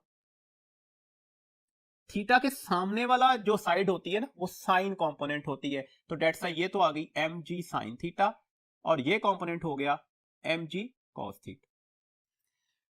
तो एक्सट्रीम पोजीशन पर सिंपल पेंडुलम पर कितनी फोर्सेस लग रही होती हैं, तीन। Number one tension, number second mg cos theta, और आपको नजर आ रहा है both are equal and opposite, तो एक दूसरे को कैंसिल कर देंगी। और number third is mg sine theta. मैंने अभी बोला कि t और mg cos theta equal and opposite होंगी, दैट्स ये तो एक दूसरे को करेंगी कैंसिल। तो नेट फोर्स अब कितनी लग रही है, that is mg sin theta. इसी के लिए नाम हम क्या बोलते हैं कि ये इसकी रिस्टोरिंग फोर्स है, टुवर्ड्स द मीन पोजीशन लग रही है और मोशन को कॉज करने की वजह बन रही है। तो डेट्स हम इसे रिस्टोरिंग फोर्स भी बोलते हैं। तो डेट्स रिस्टोरिंग फोर्स की वैल्यूज क्या आ जाएगी, minus mg sin theta. Minus का साइन सिर्फ ये बता रहा है कि that force is acting towards the mean position, वरना वैल्यूज क्या है, mg sin थीटा ही है। तो इसका जो एक्सेलेरेशन होगा वो क्या निकलेगा, माइनस जी साइन थीटा। तो मैंने माइनस जी थीटा क्यों लिखा, देखिए ना, हम इसकी डेरिवेशन करते हैं ना, डेरिवेशन के चक्रों में हम जा नहीं रहे, हम सिर्फ फॉर्मूलाज देख रहे हैं। हम देखते हैं कि ये एंगल बहुत स्मॉलर होना चाहिए, और अगर एंगल बहुत स्मॉल हो जाए तो साइन थीटा और थीटा की वैल्यूज आपस में क्या हो जाते हैं, इक्वल हो जाती हैं। तो डेट्स से मैंने साइन थीटा को किससे रिप्लेस कर दिया, थीटा से। तो डेट्स से अब हमारे पास फॉर्मूला लगेगा ना, s is equal to the r theta, this means that theta is equal to the s by r. s arc length है ना, अगर ये एंगल बहुत स्मॉलर होगा तो ऑब्वियसली ये आर्क लेंथ आपस में बराबर निकलेगी इस डिस्टेंस के, तो ये x है। आर किसके बराबर होगा, रेडियस के। तो यहां पर हमने इसकी टोटल लेंथ ही लेनी होगी ना। याद रखने वाला पॉइंट है, लेंथ कहां से कहां तक ली जाती है, इसकी लेंथ ऑफ स्ट्रिंग तो लेनी ही लेनी है। साथ में आपने क्या करना है, सेंटर ऑफ द बॉब तक जाना होगा, जिसे आप centre of gravity of that mass भी बोल सकते हो। तो डेट्स व्हाई लेंथ किसके बराबर होगी, या रेडियस किसके बराबर होगा, या लेंथ ऑफ पेंडुलम किसके बराबर होगी, that is the length of the string plus the radius of that Bob. तो दैट्स व्हाई आर की जगह पर मैंने एल लिख दिया और हमारे पास एस की जगह पर मैंने एक्स लिख दिया। तो ये फॉर्मूला अब ये ड्राइव हो गया, नजर आ रहा है, A directly proportional to minus X. This means that ये मोशन भी सिंपल हार्मोनिक मोशन को फॉलो करेगी, बट एक कंडीशन के साथ कि थीटा बहुत ही स्मॉल होना चाहिए। अगर थीटा वेरी स्मॉल ना होता तो साइन थीटा और थीटा के फैक्टर आपस में इक्वल ना निकलते, तो ये रिलेशन भी ड्राइव नहीं होना था। नेक्स्ट कॉन्सेप्ट इसमें ध्यान में रखिएगा, हमें पता है कि एक पार्टिकल जो सिंपल हार्मोनिक मोशन परफॉर्म कर रहा होता है उसका एक्सेलरेशन क्या था, वो माइनस ओमेगा स्क्वायर एक्स था। अगर हम यहां पर इन दोनों इक्वेशंस को कंपेयर करें तो ओमेगा की वैल्यूज निकल आई, that is G over L under root. तो इस सिंपल पेंडुलम में एंगुलर फ्रीक्वेंसी की वैल्यूज क्या है, under root G over L. अब अगर आप टाइम पीरियड का फॉर्मूला आप सबको पता है ना, किसके बराबर होता है, 2 पाई बाय ओमेगा, ओमेगा की वैल्यूज रिप्लेसमेंट में दे दें तो आपके पास ये फॉर्मूला बनता हुआ नजर आ रहा है। वंस अगेन क्लियर कर दूं, लेंथ का मतलब क्या होगा, length of string plus the radius of the Bob. क्यों? क्योंकि हम यहां पर कहां तक लेंथ लेंगे, सेंटर ऑफ ग्रेविटी तक, जिसे आप सेंटर ऑफ मैस भी बोल सकते हो। ये इंपॉर्टेंट पॉइंट है, ध्यान में रखिएगा, इसके अकॉर्डिंगली कुछ क्वेश्चंस भी डिस्कस करते हैं। आपको नजर आ रहा है टाइम पीरियड दो फैक्टर्स पर डिपेंड कर रहा है। Number one, time period directly proportional है लेंथ अंडर रूट के। Number second, time period inversely proportional है जी अंडर रूट के। इन्हीं दो वेरिएबल से आपसे क्वेश्चंस पूछे जा सकते हैं। देखो, एक तो सिंपल सा क्वेश्चन है, जैसे अभी हमने मैथ्स वाले केस में भी डिस्कस किया कि अगर आपको टाइम पीरियड डबल करना है तो लेंथ को कितने टाइम करना पड़ेगा। देखो, टाइम पीरियड और लेंथ में डायरेक्ट रिलेशन नहीं है कि टाइम पीरियड डबल हुआ है तो लेंथ भी डबल हो जाएगी। अगर हमें टाइम पीरियड डबल करना है तो लेंथ को कितने टाइम बढ़ाना पड़ेगा, 4 टाइम्स। देखो ना, अगर लेंथ 2 टाइम्स होती है तो टाइम पीरियड पर कितना फर्क पड़ेगा, 2 अंडर रूट टाइम्स बढ़ेगा ना। तो दैट्स व्हाई अगर टाइम पीरियड को 4 गुना करना होगा तो लेंथ अब हमें क्या करनी पड़ेगी, लेंथ अब हमें कितनी करनी पड़ेगी, 16 टाइम्स बढ़ानी पड़ेगी। तो ये बातें अपने ध्यान में अच्छी तरह से याद रखिएगा। लेंथ की वेरिएशंस के क्वेश्चंस पूछने से पहले हम कुछ टॉर्क के क्वेश्चन इसमें डिस्क्राइब कर लेते हैं। देखें ना, सिंपल पेंडुलम सर्कुलर मोशन में है, यहां पर obviously turning effect of a force भी लगेगा, टर्निंग इफेक्ट की वजह से इसका टॉर्क कैलकुलेट करना होगा। तो टॉर्क के एक्सप्रेशंस याद रखिएगा। अगर तो अपनी वर्टिकल लाइन के साथ ये एंगल थीटा बना रहा है तो अब टॉर्क किसके बराबर होगा, टॉर्क का फॉर्मूला आप सबको पता है, किसके बराबर होता है, moment arm multiply by the force. Moment arm किसके बराबर है, तो ऑब्वियसली इसकी लेंथ थी यहां से लेकर यहां तक, यही परपेंडिकुलर डिस्टेंस होगा ना जो फोर्स लग रही है। अच्छा, फोर्स किसके बराबर है, ये फोर्स किसके बराबर है, देखो इस जगह पर टी किससे कैंसिल हो गया था, mg cos थीटा से। तो नेट फोर्स कितनी लग रही थी, mg sin थीटा। और आपको नजर आ रहा है कि जो mg sin थीटा इसी डायरेक्शन में लग रही थी ना, तो ये अपने इसके साथ परपेंडिकुलर एंगल के साथ चली गई, परपेंडिकुलर कंपोनेंट था। तो डेट से हमने इस लेंथ को क्या माना, मोमेंट आर्म माना। तो डेट से हमारे पास आंसर क्या आ जाएगा टॉर्क का, mgl sin थीटा या lmg sin थीटा। बट अगर थोड़ी सी वेरिएशन आ जाए, आपसे कहा जाए कि ये जो एंगल है ना, ये थीटा हॉरिजॉन्टल लाइन के साथ दिया गया है, अब टॉर्क बताएं क्या होगा। अब देखें ना, ये एंगल कितना निकलेगा, दैट इज 90 माइनस थीटा। देखिए टॉर्क का एक्सप्रेशन तो अभी भी यही निकलेगा, यही मोमेंट आर्म है, यहां से लेकर यहां तक का डिस्टेंस, यही फोर्स लग रही है, और ये force mg sine of that angle होगी। ये एंगल अब कितना है, 90 माइनस थीटा, और साइन ऑफ 90 माइनस थीटा किसके बराबर लिखा जाता है, कॉस थीटा से। तो अब फॉर्मूला हमारे पास क्या हो जाएगा, mgl कॉस थीटा। तो कीप इन माइंड, अगर आपके पास सिंपल पेंडुलम का एंगल विद वर्टिकल लाइन दिया गया है तो टॉर्क का एक्सप्रेशन होगा mgl sin थीटा। और अगर सिंपल पेंडुलम में जो एंगल की वैल्यूज थी वो हॉरिजॉन्टल लाइन के साथ दी गई थी, तो अब टॉर्क का एक्सप्रेशन क्या हो जाएगा, mgl cos ऑफ थीटा। अब देखिए लेंथ के कुछ एमसीक्यूज डिस्कस करते हैं। देखिए आपसे कहा जाए कि हमारे पास इस तरह से है, एक हमने हॉलो बॉल लिया जिसमें हमने कोई भी liquid, let's suppose water, fill कर दिया है और इसे हम वाइब्रेट करवा रहे हैं। इस तरह से करें कि हम इसे पंक्चर कर देते हैं। पंक्चर करने से ऑब्वियसली यहां से पानी गिरना शुरू हो जाएगा। अब इसके टाइम पीरियड पर क्या फर्क पड़ेगा, तो हमें तो नजर आ रहा है कि इसकी लेंथ में तो कोई चेंज ही नहीं आ रहा, तो फिर कैसे हुआ कि इसका टाइम पीरियड पर फर्क पड़ेगा। टाइम पीरियड पर फर्क पड़ेगा क्योंकि अभी हमने पढ़ा कि लेंथ सिंपल थ्रेड की लेंथ नहीं लेनी, लेंथ में हमने सेंटर ऑफ मैस तक जाना होगा। अगर आप इसे पंक्चर कर देते हैं तो यहां से पानी ड्रॉप आउट होना शुरू हो गया, इसका मतलब है इसमें पानी का लेवल डिक्रीज करना शुरू हो गया, ऊपर वाली जगह खाली हो गई। अब सबको यह भी पता है अच्छी तरह से कि जो सेंटर ऑफ मैस है ना, वो हैवियर ऑब्जेक्ट की साइड पर शिफ्ट हो जाता है। इसका मतलब है पहले तो इसका सेंटर ऑफ मैस एग्जैक्टली इसके सेंटर पर होगा ना, अब इसका सेंटर ऑफ मैस इसके सेंटर से डाउनवर्ड शिफ्ट हो चुका होगा। डाउनवर्ड शिफ्ट होने का मतलब है लेंथ पहले से क्या कर चुकी होगी, बढ़ चुकी होगी। पहले आपने यहां तक इसकी लेंथ ली थी, लेंथ बढ़ने का मतलब क्या हुआ, लेंथ बढ़ने का मतलब क्या हुआ, टाइम पीरियड इंक्रीज कर चुका होगा। अच्छा, जब ये कंप्लीट खाली हो जाएगा तो अब इसका सेंटर ऑफ मैस कहां पर आ जाएगा, ऑब्वियसली एग्जैक्टली सेंटर पर, पहले वाली पोजीशन पर। इसका मतलब है कि पहले तो टाइम पीरियड बढ़ेगा क्योंकि लेंथ क्या करी थी, बढ़ गई थी। कुछ देर के बाद टाइम पीरियड फिर क्या करना शुरू हो जाएगा, डिक्रीज करना शुरू हो जाएगा। डिक्रीज करते करते दोबारा कहां पर आ जाएगा, अपनी ओरिजिनल पोजीशन पर वापस आ जाएगा। तो ये लेंथ की वेरिएशन का क्वेश्चन है। देखें मैं दोबारा क्लियर करता हूं कि जैसे ही यहां से पानी बाहर निकलना शुरू होगा पंक्चर होने की वजह से, centre of mass downward shift होता जाएगा। वजह यह है कि centre of mass towards the heavier object होता है। सेंटर ऑफ मैस के डाउनवर्ड जाने का मतलब क्या हुआ, अब लेंथ ऑफ द पेंडुलम बढ़ गया। लेंथ ऑफ द पेंडुलम बढ़ने का मतलब क्या हुआ, टाइम पीरियड बढ़ चुका होगा। और कुछ देर के बाद ये दोबारा लेंथ क्या करना शुरू हो जाएगी, डिक्रीज करना शुरू हो जाएगी। क्यों डिक्रीज करेगी, क्योंकि सेंटर ऑफ मैस अब क्या करेगा, अब अपवर्ड शिफ्ट हो रहा होगा। और ये कम होते होते कितनी हो जाएगी, एग्जैक्टली ओरिजिनल वैल्यूज तक आ जाएगी। देखिए इसी तरह से एक क्वेश्चन है, आपसे एक क्वेश्चन पूछा जाए कि हमारे पास एक स्विंग है, स्विंग ऑब्वियसली सिंपल पेंडुलम की एग्जांपल है। इस स्विंग पर एक पर्सन बैठा हुआ है, इसका टाइम पीरियड है टी। अगर यही स्टूडेंट इस स्विंग पर बैठने की बजाय इसी प्लेटफॉर्म पर खड़ा हो जाए तो टाइम पीरियड पर क्या फर्क पड़ेगा। देखिए ये थ्रेड की जो लेंथ है ना, ये हमारे पास सिंपल पेंडुलम की लेंथ नहीं है। लेंथ कहां से कहां तक मेजर की जाएगी, हमने जहां पर इसे टाई किया हुआ है वहां से लेकर सेंटर ऑफ द मैस तक, तो ये एग्जैक्टली ये लेंथ निकल आई। अगर ये पर्सन खड़ा हो जाए तो ऑब्वियसली सेंटर ऑफ मैस कहां पर शिफ्ट हो गया, पहले से अपवर्ड चला गया। अगर सेंटर ऑफ मैस पहले से अपवर्ड चला गया तो आपको नजर आया लेंथ क्या कर गई, डिक्रीज कर गई। और अगर लेंथ डिक्रीज कर जाए तो टाइम पीरियड भी क्या करेगा, डिक्रीज कर जाएगा। तो टाइम पीरियड यहां पर क्या कर चुका होगा, डिक्रीज कर चुका होगा। तो ऐसे क्वेश्चंस में जरा ध्यान में रखिएगा कि हमारे पास सेंटर ऑफ मैस बहुत इंपॉर्टेंट फीचर के तौर पर आएगा।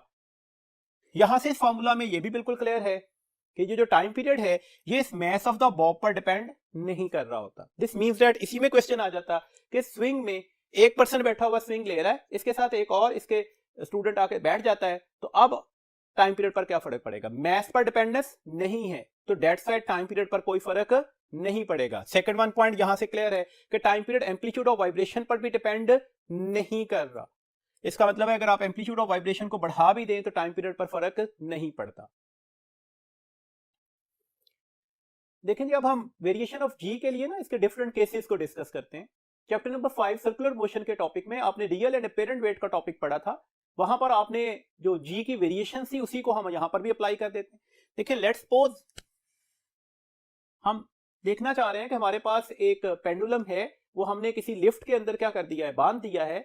लिफ्ट रेस्ट पर है या एक्सेलेरेशन उसका जीरो है, अपवर्ड या डाउनवर्ड मूव कर रही है लेकिन एक्सेलेरेशन जीरो के साथ। अब अगर हम उसको वाइब्रेट करवा दें तो अब बताएं टाइम पीरियड पर क्या फर्क पड़ेगा। आप सबको पता है चाहे रेस्ट पर हो चाहे एक्सेलेरेशन जीरो हो, अपवर्ड या डाउनवर्ड मूव करते हुए जी प्राइम की वैल्यूज पर कोई फर्क नहीं पड़ता। This means that time period क्या रहेगा, वही जो उसकी रेस्ट हालत वाला है, तो दैट्स व्हाई टाइम पीरियड पर कोई फर्क नहीं पड़ रहा होगा।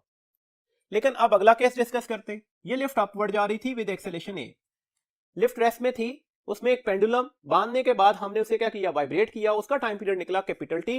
अब लिफ्ट अपवर्ड जा रही है विद सम एक्सेलेरेशन, अब बता दें टाइम पीरियड पर क्या फर्क पड़ेगा अगर उसे वाइब्रेट करवा देते तो। देखिए अब जी प्राइम क्या होगा, जी प्लस ए, ये सारे फॉर्मूलाज हम चैप्टर नंबर 5 में पढ़ाए हैं। तो अब नया टाइम पीरियड क्या निकलेगा, 2 pi l over g plus ए होल अंडर रूट। जी की वैल्यूज पहले से क्या कर गई, बढ़ गई या कम हो गई, बढ़ गई, तो टाइम पीरियड पहले से क्या हो चुका होगा, वो कम हो चुका होगा।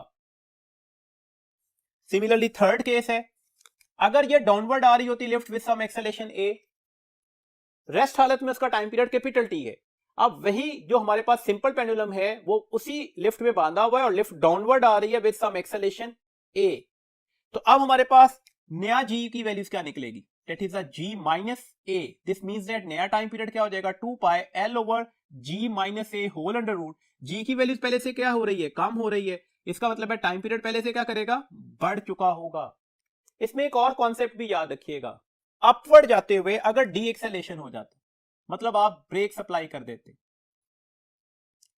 तो अब हमारे पास क्या होता, अब जो नया टाइम पीरियड निकलता ना उसमें 2 pi l over g plus ए की जगह जी minus a whole under root का फॉर्मूला लिखते, और अगर डाउनवर्ड जाते हुए आप एक्सेलेरेट मोशन की बजाय डी एक्सेलेटेड मोशन होते, मतलब आप यहां पर ब्रेक सप्लाई कर देते, तो अब हमारे पास टाइम पीरियड का फॉर्मूला क्या निकलता, that is 2 pi l over g plus a under root, मतलब जी माइनस ए की जगह मैंने क्या रिप्लेस कर दिया, जी प्लस ए अंडर रूट। तो सिंपल इज दैट अपवर्ड जाते हुए अगर ब्रेक सप्लाई कर दे तो फॉर्मूला ये वाला अप्लाई हो जाएगा, डाउनवर्ड आते हुए अगर हम ब्रेक सप्लाई कर दें तो ये वाला फॉर्मूला यहां पर एप्लीकेबल हो जाएगा। तो ये याद रखना आपके लिए आसान हो जाएगा। एक कॉन्सेप्ट और ध्यान में रखिएगा, डाउनवर्ड अगर फ्री फॉल करना शुरू कर दे तो बेटा आपको पता है अब हमारे पास एक्सेलेरेशन की वैल्यूज क्या निकलती है, जी के। This means that ji prime किसके बराबर आ जाएगा, जीरो के, और समथिंग बाय जीरो किसके बराबर हो जाता है, इन्फिनिटी के। तो अब टाइम पीरियड क्या हो जाएगा इस सिंपल पेंडुलम का, वो इन्फिनिटी हो चुका होगा। तो ऐसे क्वेश्चन पेपर में पूछे जा सकते हैं। अच्छा यही क्वेश्चन अगर ये होता कि हमने जो पेंडुलम है ना वो ट्रेन में फिक्स किया हुआ है, तो अब हमारे पास इसके टाइम पीरियड की वैल्यूज क्या होगी। देखिए मैंने वंस अगेन बार बार बोल रहा हूं, यहां पर जी की वैल्यूज में वेरिएशन है, हमने वही कैलकुलेट करना है। ये ट्रेन जा रही है साइड पर, तो ऑब्वियसली ट्रेन का एक्सेलेरेशन इसी डायरेक्शन में होगा, acceleration due to gravity vertically downward होता है। अगर मैं इन दो वेक्टर्स को vector head to tail rule के अकॉर्डिंगली ऐड कर दूं तो ये इनका रिजल्टेंट निकल आया, यही कैलकुलेट करना था ना जी प्राइम। ये राइट एंगल ट्राइंगल है तो जी प्राइम की वैल्यूज पाइथागोरस थ्योरम से ले लेंगे, तो जी प्राइम किसके बराबर हो जाएगा, बेस का स्क्वायर प्लस परपेंडिकुलर का स्क्वायर होल अंडर रूट, तो ये वैल्यूज इसकी निकल आएगी। दिस मींस दैट अब टाइम पीरियड की वैल्यूज क्या हो जाएगी, अगर इस ट्रेन के अंदर हमने टाई किया होता है एक पेंडुलम को तो उसकी जो टाइम पीरियड की वैल्यूज क्या निकलनी चाहिए थी, 2 pi l over g square plus a square whole under root, where g is the 10 metre per second square और ए जो है वो एक्सेलरेशन ऑफ द ट्रेन होगा। तो इस तरह से आप इसकी कैलकुलेशंस कर सकते हैं। देखिए जी में जो वेरिएशन है ना वो शेप ऑफ अर्थ की वजह से भी होती है, तो हम डिफरेंट प्लेसेस ऑफ अर्थ पर भी पेंडुलम की सिचुएशन को डिस्कस कर लेते हैं। अर्थ जो है वो एलिप्टिकल शक्ल में होगी ना, ये आपके पास इसकी पोल्स होंगे और ये वाली लाइन इसके इक्वेटर्स को रिप्रेजेंटेशन दे रही है। आपको वादे तौर पर नजर आ रहा है कि ये रेडियस ऑफ पोल है और ये रेडियस ऑफ इक्वेटर है, ये आपस में बराबर नहीं है, सर्कुलर शेप नहीं है ना। किसका रेडियस लार्जर होगा, इक्वेटर का, किसका रेडियस स्मॉलर होगा, पोल का। और आपको ये भी पता है वैल्यू ऑफ जी जो है वो इनवर्सली प्रोपोर्शनल होती है आर स्क्वायर के।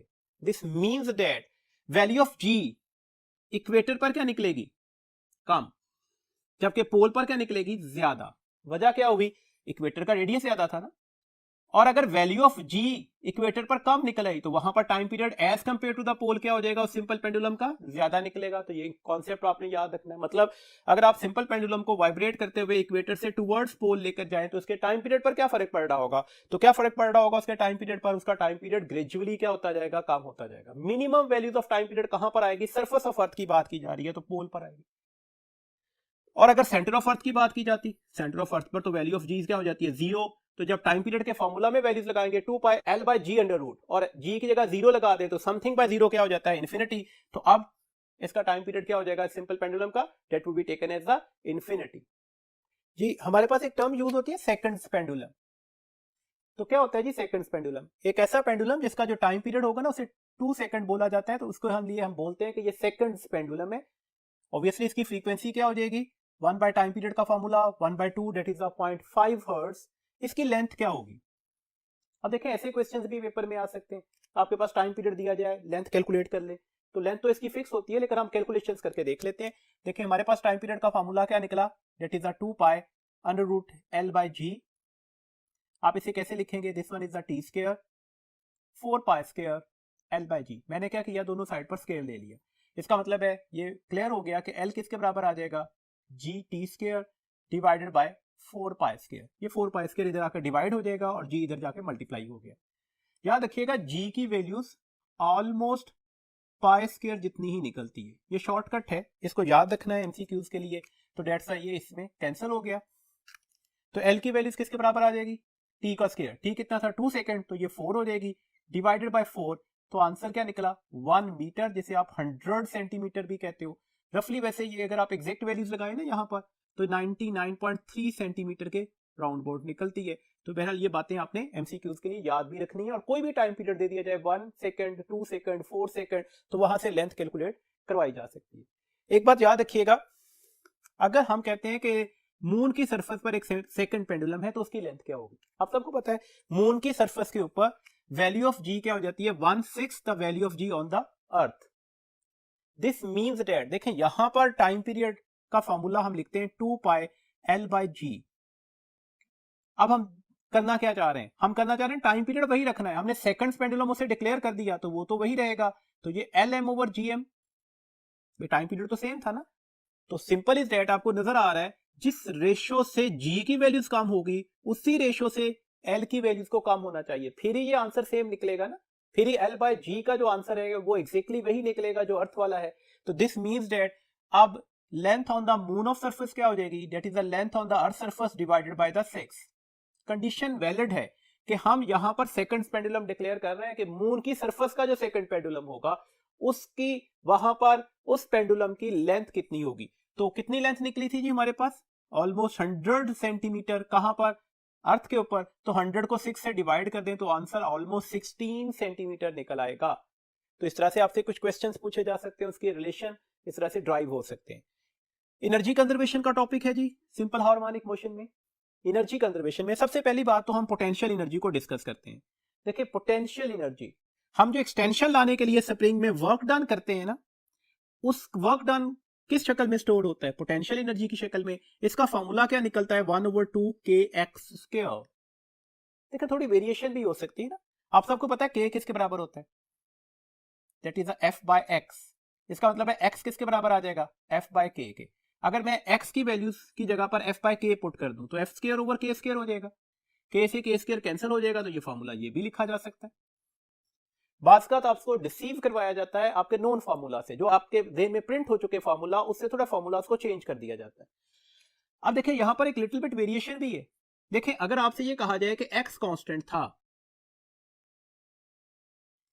हमारे पास दो ऑक्सीलेटरी सिस्टम से, उसमें हमने डिस्प्लेसमेंट कांस्टेंट ले ली, तो उनके जो स्प्रिंग कांस्टेंट की रेशियो है वो सेम वही निकलेगी जो उनकी पोटेंशियल एनर्जीज की रेशियो है, बिकॉज आपस में कौन सा रिलेशन आ गया? डायरेक्ट।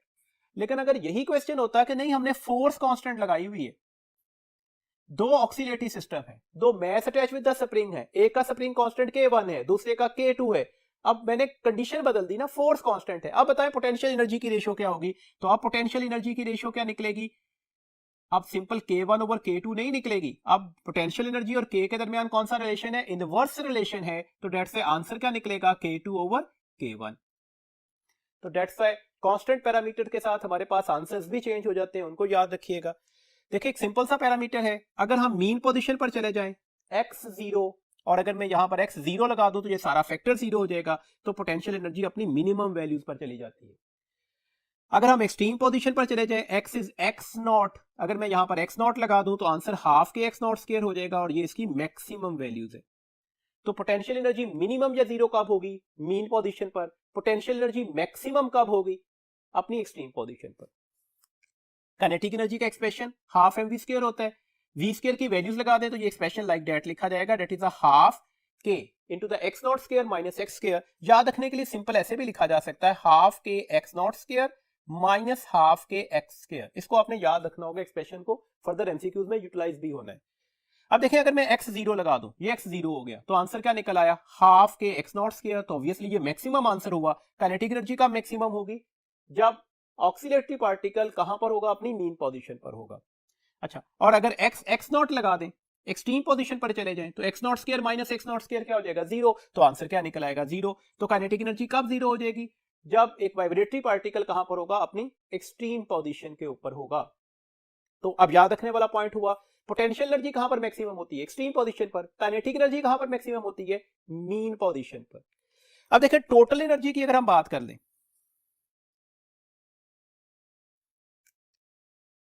मीन पोजीशन पर टोटल एनर्जी क्या होगी? मीन पोजीशन पर काइनेटिक एनर्जी की वैल्यू तो हाफ के x0² थी, जबकि पोटेंशियल एनर्जी की वैल्यू 0 थी, तो टोटल एनर्जी दोनों को जमा करके ली जाएगी, तो आंसर क्या निकलेगा? हाफ के x0²। एक्सट्रीम पोजीशन की बात कर लें, एक्सट्रीम पोजीशन के ऊपर पोटेंशियल एनर्जी की वैल्यूज क्या थी? हाफ के x0², जबकि काइनेटिक एनर्जी की वैल्यूज क्या थी? That would be taken as the 0। तो दैट्स व्हाई अगर ये 0 में हाफ के x0² ऐड करें तो आंसर फिर भी क्या निकलेगा? हाफ के x0² ही निकलेगा किसी भी लम्हे के ऊपर। तो आप इंस्टेंटेनियस वैल्यूज, आप पोटेंशियल एनर्जी की instantaneous values of the kinetic energy में ऐड कर दीजिएगा। अब इसकी वैल्यूज क्या है? हाफ के x²। इसकी वैल्यूज क्या है? हाफ के x0² माइनस हाफ के x²। ये आपस में कैंसिल हो जाएंगे, तो फिर भी क्या बचेगा? हाफ के x0² ही। इसका मतलब है टोटल एनर्जी हर पॉइंट पर मैक्सिमम भी होगी और कांस्टेंट भी होगी। तो कभी क्वेश्चन आ जाए कि हमारे पास जो टोटल एनर्जी है वो कहां पर कांस्टेंट होती है? मीन पोजीशन पर, एक्सट्रीम पोजीशन पर, या ईच एंड एवरी पॉइंट? तो each and every point.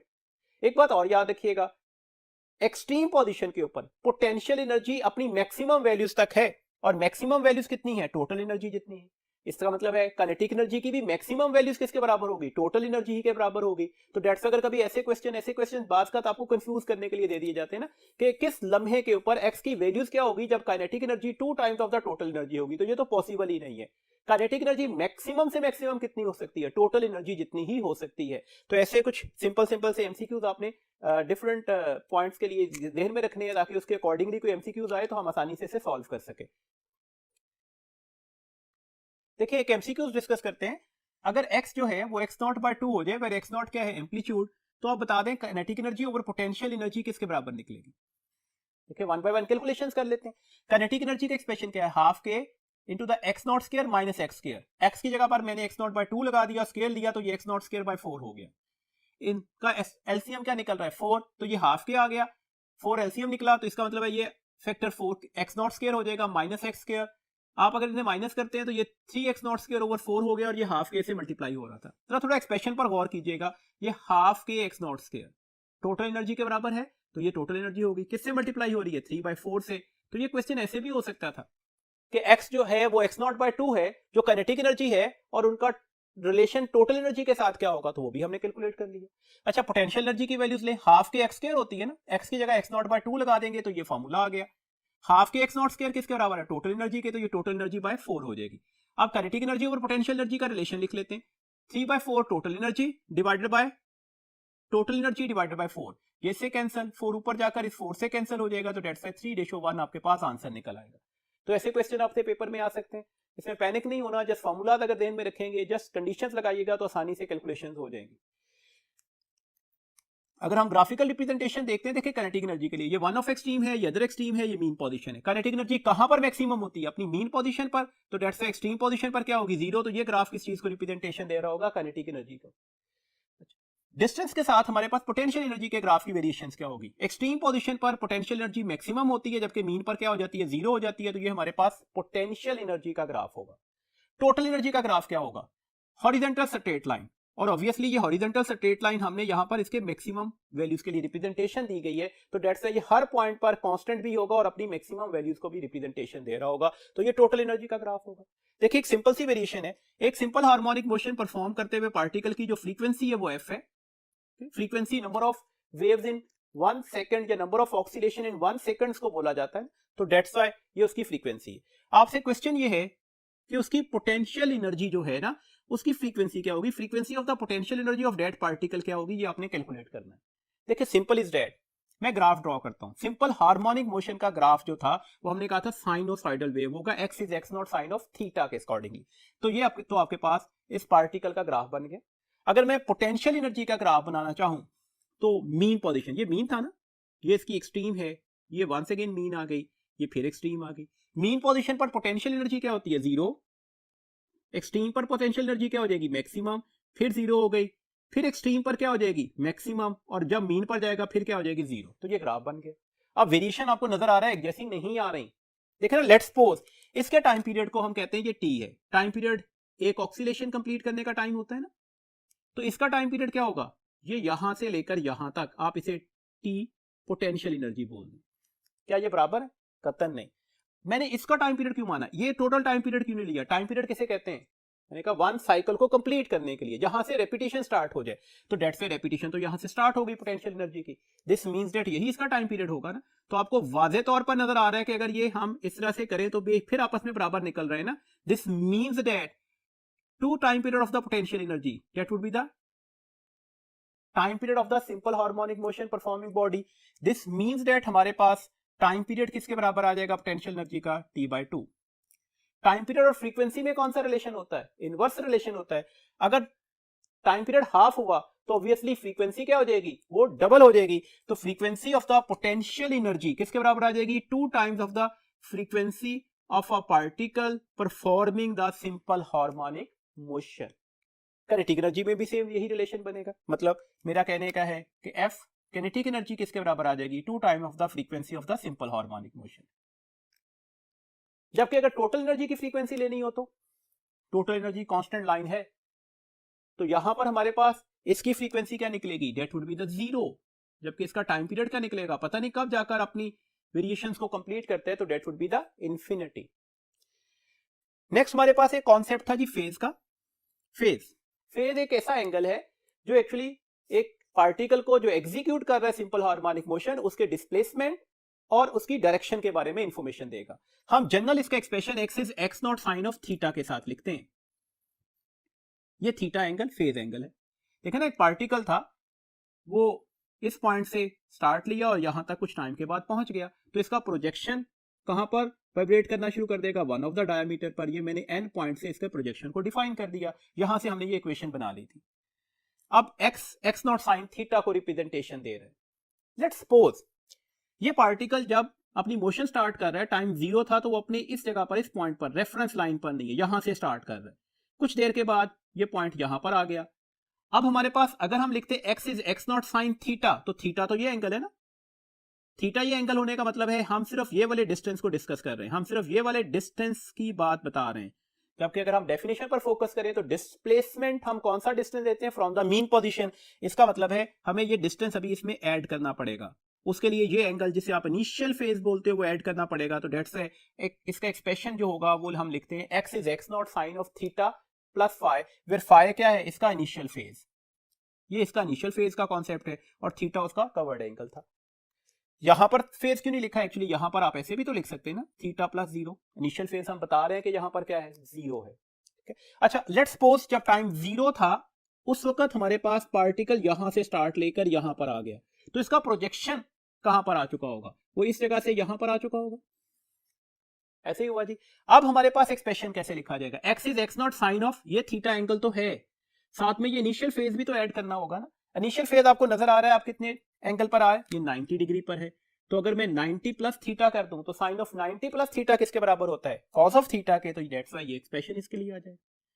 This means that अगर ऑक्सीलेटरी मोशन परफॉर्म करता हुआ पार्टिकल मीन से एक्सट्रीम की साइड पर जा रहा है तो एक्सप्रेशन लिखा जाएगा x is x not sine of theta plus initial phase, और अगर वो एक्सट्रीम से टुवर्ड्स मीन पर आ रहा है तो अब एक्सप्रेशन लिखा जाएगा x is x not cos of theta, और इसके साथ अगर कोई चीज ऐड हो रही है तो वो ऑब्वियसली इसका इनिशियल फेज लिया जाता है। आपसे कभी एक्सप्रेशन आ जाए कि हमारे पास एक पार्टिकल है वो एग्जीक्यूट कर रहा है सिंपल हार्मोनिक मोशन को, उसके डिस्प्लेसमेंट की इक्वेशन ऐसे लिखी हुई है x is x not cos of theta, आप बता दें इसका इनिशियल फेज क्या होगा, तो क्या होगा जी उसका इनिशियल फेज 90 डिग्री, और अगर इनिशियल फेज 180 डिग्री होता तो साइन ऑफ थीटा प्लस 180 हम कैसे लिखते, minus x not sine of theta के साथ। तो ये फेज का एक बेसिक सा कॉन्सेप्ट था जिसमें से कुछ एमसीक्यूज पूछे जा सकते हैं, ये आपने याद रखने होंगे। नेक्स्ट हमारे पास पॉइंट है जी रेजोनेंस का। रेजोनेंस क्या है, देखिए ना, लेट्स सपोज मेरे पास ये एक ऑक्सीलेटरी सिस्टम है, इसमें मेरे पास एक सिंपल पेंडुलम मैंने ए, एक बी और एक सी ले लिया, इन सबको मैंने कॉर्ड के साथ बांध दिया है। कॉर्ड इसमें इस तरह से है कि ट्रांसफर ऑफ एनर्जी कर सकता है। मैं यहां से इस पेंडुलम की मदद से एक फोर्स एक्सर्ट करता हूं, आप समझ रहे हैं कि ये अप्लाइड फोर्स है। कैसे लगाऊंगा अप्लाइड फोर्स, मैं इसे वाइब्रेट करवा देता हूं। अगर मैं इसे वाइब्रेट करवा रहा हूं तो वाइब्रेशन यहां पर कॉर्ड में एनर्जी ट्रांसफर करेगी, और कॉर्ड इन तीनों सिस्टम में ए बी सी में एनर्जी क्या कर देगा, ट्रांसफर कर देगा। आप देखेंगे सबसे बड़ी मैक्सिमम एम्पलीट्यूड से कौन सा सिस्टम वाइब्रेट कर रहा होगा, तो वो सी सिस्टम। ए और बी में वाइब्रेशन आएंगी जरूर, बहुत फीबल होंगी, बहुत वीक होंगी, जबकि ज्यादा बड़ी मैक्सिमम एम्पलीट्यूड के साथ कौन सा सिस्टम वाइब्रेट करेगा, सी। तो ये रेजोनेंस का फिनोमेना है। रेजोनेंस क्या है, रेजोनेंस ये है कि अगर हमारे पास अप्लाइड फोर्स की फ्रीक्वेंसी ऑक्सीलेटरी सिस्टम की फ्रीक्वेंसी से मैच कर जाए तो वहां पर रिस्पांस मैक्सिमम हो जाता है, या एम्पलीट्यूड ऑफ वाइब्रेशन मैक्सिमम हो जाता है, दैट इज रेजोनेंस। याद रखना है रेजोनेंस पर ट्रांसफर ऑफ एनर्जी जो होता है वो मैक्सिमम होता है। Resonance is an example of the force vibration. Resonance की एग्जांपल्स क्या है, स्विंग है, ऑक्सीलेटिंग ब्रिज है। कौन सी एग्जांपल है जी, ये मैकेनिकल रेजोनेंस है। इसके अलावा दो हमारी बुक में इलेक्ट्रिकल रेजोनेंस की एग्जांपल्स दी गई, one of the tuning of radio. Tuning of radio में 16 चैप्टर पार्ट सेकंड में भी आपने पढ़ा हुआ है कि जो हमारे पास एंटीना है ना, वो एक्चुअली हमारे पास कोई ना कोई वेव्स को रिसीव कर रहा होता है, और उस वेव का जो ट्रांसमिटिंग स्टेशन है जो उसका कोई ना कोई फ्रीक्वेंसी होगी, ये फ्रीक्वेंसी हम किससे मैच करते हैं, एक एलसी पैरेलल हमारे पास जो डिवाइस लगा होता है उसके साथ, और अगर ये दोनों फ्रीक्वेंसीज जिसको इसकी रेजोनेंस फ्रीक्वेंसी बोला अगर मैच कर जाएंगी तो रिस्पांस क्या हो जाएगा, वो मैक्सिमम हो जाता है। Microwave oven is also one of the example of electrical resonance. Microwave में जो हम वेव प्रोड्यूस कर रहे होते हैं उसकी वेवलेंथ याद रखिएगा 12 सेंटीमीटर, और कितनी फ्रीक्वेंसी होती है 2450 मेगाहर्ट्ज। तो ये कुछ information according to the resonance आपने याद रखनी होगी। फ्री ऑक्सीलेशन कौन सी होती है, एक ऐसी oscillation without interference of the external force. किसी एक्सटर्नल फोर्स की इंटरफेरेंस के बगैर अगर ऑक्सीलेशन आ रही है तो हम उसे फ्री ऑक्सीलेशन बोलते हैं। एक्चुअली आपको पता है फ्रीक्वेंसी का फॉर्मूला क्या होता है, 1/2 पाई g/L अंडर रूट। तो दैट्स व्हाई ये जो फ्रीक्वेंसी है ये इसकी नेचुरल फ्रीक्वेंसी कहलाती है अगर ये इंटरफेरेंस ऑफ एक्सटर्नल फोर्स के बगैर आ रही है।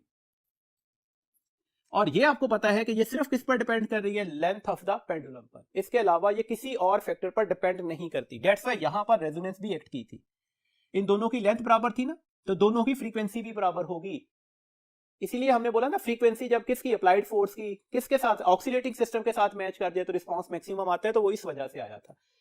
अच्छा जी, अगली बात याद रखिएगा, फोर्स ऑक्सीलेशन क्या होती है? ऐसी ऑक्सीलेशन जो किसी एक्सटर्नल फोर्स की वजह से हो रही होती है। जैसे जो आप आवाज सुन रहे हो, ये फोर्स ऑक्सीलेशन है, फोर्स साउंड, फोर्स लगा रही है।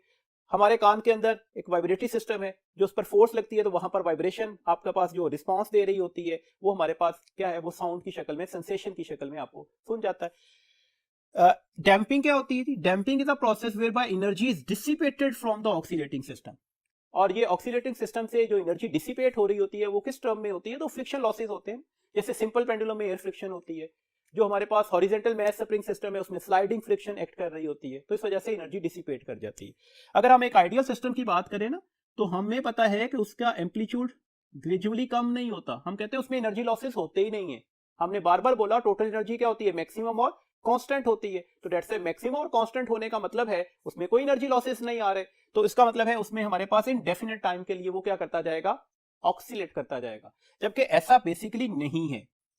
डैम्प्ड क्या होगा? डैम्प का मतलब है एनर्जी उसमें से डिसिपेट कर रही होगी किसी भी फ्रिक्शन लॉसेस की शक्ल में, और अगर एनर्जी डिसिपेट कर रही होगी तो एक्सप्रेशन के अकॉर्डिंगली उसका एम्पलीट्यूड भी कंटिन्यूअसली क्या करना चाहिए? डिक्रीज करना चाहिए। तो एम्पलीट्यूड डिक्रीज करते करते जीरो हो जाएगा। ये डैम्प्ड ऑक्सीलेटर की हमारे पास वेव फॉर्म बनी हुई है, और ये आइडियल या अनडैम्प्ड ऑक्सीलेटर की वेव फॉर्म बनी हुई है। देखिए जी, अब हम एक ग्राफ ड्रॉ कर रहे हैं। ये ग्राफ शार्पनेस ऑफ रेजोनेंस के लिए ग्राफ है। ग्राफ हम एम्पलीट्यूड और ड्राइविंग फ्रीक्वेंसी के दरमियान बना रहे होते हैं। ये ग्राफ आपकी बुक में बना हुआ है। देखिए सिंपल इज डेट, अगर स्मॉलर डैम्पिंग फोर्स लग रही होगी तो ऑटोमेटिकली एम्पलीट्यूड ऑफ वाइब्रेशन जो होगा वो मैक्सिमम निकलेगा, और अगर आप डैम्पिंग फोर्स बहुत लार्ज लगा रहे हैं तो ऑटोमेटिकली उसका एम्पलीट्यूड बहुत जल्दी डैम्प कर जाएगा। याद रखने वाला पॉइंट है, स्मॉलर डैम्पिंग फोर्स के लिए ग्रेटर एम्पलीट्यूड होता है, नजर आ रहा है ग्रेटर एम्पलीट्यूड है, और ये मोर शार्प कर्व होती है। आपको नजर आ रहा है कि ये कर्व ज्यादा शार्प है। लार्ज डैम्पिंग फोर्स के लिए एम्पलीट्यूड कम हो जाता है, और ये जो कर्व होती है इसे हम फेयरली फ्लैट कर्व बोलते हैं। आप इसमें कह सकते हैं कि लेस शार्पनेस होगी। ये कुछ पॉइंट्स हैं जो याद रखिएगा। कुछ एमसीक्यूज डिस्कस कर लेते हैं जी। For a particle executing simple harmonic motion, amplitude of vibration दिया गया है x naught is 4 centimetre. X की वैल्यूज हमारे पास कैलकुलेट करनी है कब? t/8 सेकंड के बाद, where t capital T stands for the time period. देखिए एक्सप्रेशन क्या है? x is x not sine of 2π/t into T. अब वैल्यूज लगा दें। वैल्यूज हमारे पास क्या है? x not sine of 2π divided by t into t/8। ये से कैंसिल, ये 4 से कैंसिल, तो ये एक्सप्रेशन आ गया x not sine of π/4। π/4 stand for 45 degree, और 45 डिग्री का अगर हम साइन ले लें तो वो 0.707 होता है। अब आप इसमें वैल्यूज लगा दीजिएगा। x नॉट 4 सेंटीमीटर है, आप रफली से 0.7 से मल्टीप्लाई कर दें तो ये 7 4 28 हुए। एक डेसिमल पॉइंट के बाद डेसिमल लगेगा तो ये 2.8 सेंटीमीटर आंसर निकल आएगा। चलिए अगला पॉइंट है हमारे पास, a body is performing the simple harmonic motion, amplitude of vibration है x naught that is 4 centimetre. आपने डिस्प्लेसमेंट बतानी है कब? जब उसकी काइनेटिक और पोटेंशियल एनर्जी आपस में क्या होंगे? इक्वल होंगे। कंडीशन ऑफ द क्वेश्चन क्या है? Both kinetic and potential energies are equal, तो kinetic energy should be equal to the potential energy. Kinetic energy का एक्सप्रेशन लिखिएगा half k x not square minus half k x square. Potential energy का expression लिखिएगा half k x square. ये half k x square इधर जाकर add हो गया ना, तो half k x not square that is a half k x square plus half k x square. Half k x square plus half k x square क्या हो गया जी? के एक्स स्क्वायर हो गया, और ये half k x not square है, के से के कैंसिल हो गया। कैलकुलेट क्या करना चाह रहे थे? एक्स, तो दोनों साइड पर अंडर रूट ले लीजिएगा, x not square by 2 under root that is the x not by 2 under root. तो ये आपके पास आंसर निकल आएगा। जनरली यहां पर भी एक स्टूडेंट गलती करते हैं ना, जब क्वेश्चन पूछा जाता है किस डिस्प्लेसमेंट पर काइनेटिक और पोटेंशियल एनर्जी बराबर होंगी, तो वो फौरन से पहले x नॉट बाय 2 की ऑप्शन को टिक कर जाते हैं, तो ऐसा नहीं है। अब आंसर क्या है? x not by 2 under root. और अगर आपको x नॉट की वैल्यूज दी गई हो तो आप कैलकुलेशंस भी कर सकते हैं। तो अब हमारे पास x की वैल्यूज किसके बराबर आ जाएगी? x नॉट कितना है? 4 centimetre divided by 2 under root. तो ये आपके पास इसकी वैल्यूज ड्राइव हो सकती है। अच्छा, आप इसको ऐसे भी लिख सकते थे ना, that is 2 multiply by 2 over 2 under root लिखा जा सकता है, और 2 को आप 2 under root into 2 under root भी तो लिख सकते हैं। 2 under root into 2 under root actually क्या होगा? 2 अंडर रूट का स्क्वायर स्क्वायर से स्क्वायर रूट कट गया तो वो 2 ही था ना, और ये डिवाइड किससे हो रहा था, 2 अंडर रूट से, ये से कट गया, तो आंसर को ऐसे भी लिखा जा सकता था जी। एक और एमसीक्यूज है, student want to make a pendulum whose time period is 1 second. वो 1 सेकंड का टाइम पीरियड जितना सिंपल पेंडुलम बनाना चाहता है। He use a string L and found, उसका जो टाइम पीरियड था वो 1/2 सेकंड निकला। To get the desired time period कितना है, 1 second, length of the string would be. अब देखें हमारे पास टाइम पीरियड जो है ना वो डायरेक्टली प्रोपोर्शनल होता है लेंथ अंडर रूट के। इसका मतलब है टाइम पीरियड और टी प्राइम की जो रेशियो होगी वो भी क्या होगी, एल ओवर एल प्राइम की रेशियो, साथ में अंडर रूट भी ले लेते हैं। अब देखिएगा हमारे पास टाइम पीरियड चाहिए कितना था, डिजायर्ड टाइम पीरियड कितना था, 1।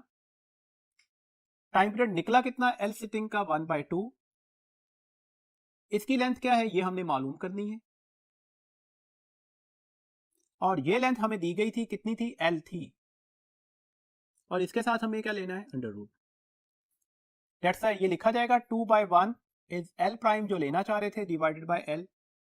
तो अब हमारे पास दोनों साइड पर स्केयर ले लीजिएगा, तो ये 4/1 हो जाएगा, ये एल प्राइम ओवर एल हो जाएगा। दैट्स व्हाई कितनी लेंथ निकल आएगी, 4 टाइम्स ऑफ दैट लेंथ। तो दिस मींस दैट ये हमारे पास करेक्ट ऑप्शन होगी।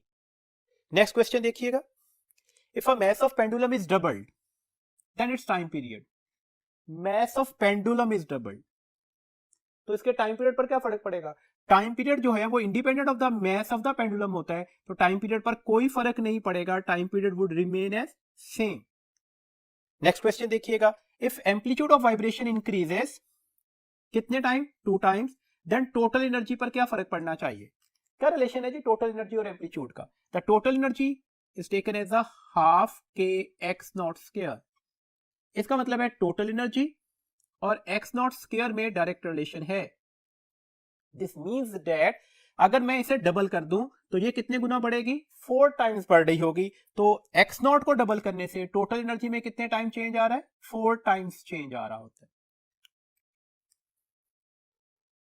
इस यूनिट में आने वाले लास्ट ईयर के कुछ एमसीक्यूज को डिस्कस करते हैं। When length of simple pendulum is doubled, the ratio of its new time period to the old time period। देखिए आपने क्या किया है, length of the simple pendulum को डबल कर दिया है, तो आपने जो नया टाइम पीरियड है उसकी रेशियो पुराने टाइम पीरियड से कैलकुलेट करनी है। देखिए लेट्स सपोज नया टाइम पीरियड टी प्राइम था, आप रेशियो लेना चाह रहे हैं उसके पुराने टाइम पीरियड से, दैट इज अ टी। आप सबको पता है टाइम पीरियड और लेंथ में हमारे पास ये वाला रिलेशन होल्ड कर रहा होता है। क्या किया था हमने, लेंथ ऑफ पेंडुलम को क्या किया था, डबल किया था। तो नए टाइम पीरियड में हमने कितनी लेंथ यूज की, लेट्स सपोज वो 2L है, पुराने टाइम पीरियड की लेंथ L होगी ना, इससे डबल ऐसे ही होगा, ये अंडर रूट भी लेना होगा, L से L कैंसिल हो गया। तो हमारे पास दिस मींस दैट इन दोनों की रेशियो किसके बराबर आ जाएगी, 2 अंडर रूट डिवाइडेड बाय 1 या सिंपली 2 अंडर रूट। तो कौन सी ऑप्शन हमारे पास ठीक हो गई, दैट इज द बीटा। देखिए ना, लेट्स सपोज हम चार्ली ऑप्शन को 2 अंडर रूट बाय 2 लिख लेते हैं, तो beta is our correct option, because beta जो ऑप्शन हमारे पास है वो 2 अंडर रूट में आ रही है। अगला क्वेश्चन देखिएगा, in simple harmonic motion acceleration will be minimum when object is at. आपने बताना है सिंपल हार्मोनिक मोशन है, एक्सेलेरेशन किस लम्हे पर 0 होगा। Maximum displacement from the mean position, option beta है सेंटर पोजीशन, ऑप्शन चार्ली है मीन पोजीशन, ऑप्शन डेल्टा है half of the maximum displacement. Simple harmonic motion की लाजमी कंडीशन यही थी। इसका मतलब है एक्सेलेरेशन का मैक्सिमम होगा जब डिस्प्लेसमेंट भी क्या होगा, मैक्सिमम। तो कौन सी ऑप्शन हमारे पास ठीक हो गई, that is the alpha. Next question देखिएगा, if time period is 20 microsecond then its frequency is. तो फ्रीक्वेंसी और टाइम पीरियड में रिलेशन क्या होता है, 1/t। कैसे लिखेंगे, 1/20 इंटू 10 रेज की पावर -6। क्या लिख सकते हो, 1/2 मल्टीप्लाई बाय 10 रेज की पावर -5। 10 रेज की पावर 5 ऊपर जाकर हो गया मल्टीप्लाई, मतलब 1 0 0 0 0 0। मैंने 5 दफा 0 लगा दिया, और साथ में यहां पर 1/2 का फैक्टर भी मौजूद था। 1/2 किसके बराबर होता है, 0.5 के। तो अगर मैं 0.5 को इस वैल्यू से मल्टीप्लाई करूंगा तो ऑब्वियसली ये 0.5 का मतलब 5/10 ही होगा ना, तो एक 0 और खत्म हो जाएगा। तो ये इसमें 4 दफा इसके साथ 0 लग जाएंगे, तो ये आपके पास इसकी वैल्यूज आ जाएगी, दैट इज अ हर्ट्ज। तो इसके अकॉर्डिंगली हमारे पास करेक्ट ऑप्शन कौन सी हो गई, बीटा। नेक्स्ट क्वेश्चन देखिएगा, A simple harmonic motion of a body is described by which statement mentioned below? कुछ आपके पास कंडीशंस दी गई, आपने एग्जैक्ट ऑप्शन ढूंढनी है. K stand for kinetic energy is maximum when x is 0. L stand for potential energy is maximum when x is 0. M stand for potential energy is maximum when x is equal to the plus minus x naught. तो कौन सा इसमें statement ठीक है? देखें K जब x 0 होगा तो काइनेटिक एनर्जी मैक्सिमम ही होती है, तो ये तो ठीक है. L potential energy is maximum when x is 0, गलत हो गया. M potential energy is maximum when x is equal to the plus minus x not, तो ये भी ठीक हो गया. दोनों एक्सट्रीम पोजीशंस के ऊपर पोटेंशियल एनर्जी मैक्सिमम होती है, तो K भी ठीक है, M भी ठीक है. तो इसके अकॉर्डिंगली हमारे पास कौन सी ऑप्शन ठीक हो गई? That is a beta. Next question देखिएगा. सिंपल हार्मोनिक मोशन में the kinetic energy of the body is maximum when, आपके पास चार ऑप्शन दी गई. अब देखें लंबी चौड़ी ऑप्शन दी गई. बात का टाइम कंज्यूम करने के लिए ऐसा भी किया जाता है. आप सिर्फ क्वेश्चन पर फोकस करें. Kinetic energy of the body is maximum, तो कहां पर होनी चाहिए? मीन पोजीशन पर. The body is at mean position, the body is at extreme position, the body is exactly half way down between the mean and extreme position, the body is somewhere between the mean and extreme position. तो कौन सी option ठीक है? The body is at mean position. तो correct option है हमारे पास alpha. ये था जी हमारे पास लास्ट पॉइंट इस लेक्चर का. इन तमाम बातों को, तमाम कॉन्सेप्ट्स को, तमाम फार्मूलाज को अच्छी तरह से अपने ध्यान में रखिएगा और इसकी प्रैक्टिस के लिए स्टेप प्रैक्टिस शीट्स को जरूर कंसल्ट कीजिएगा. अपना बहुत ख्याल रखिएगा. अल्लाह हाफिज.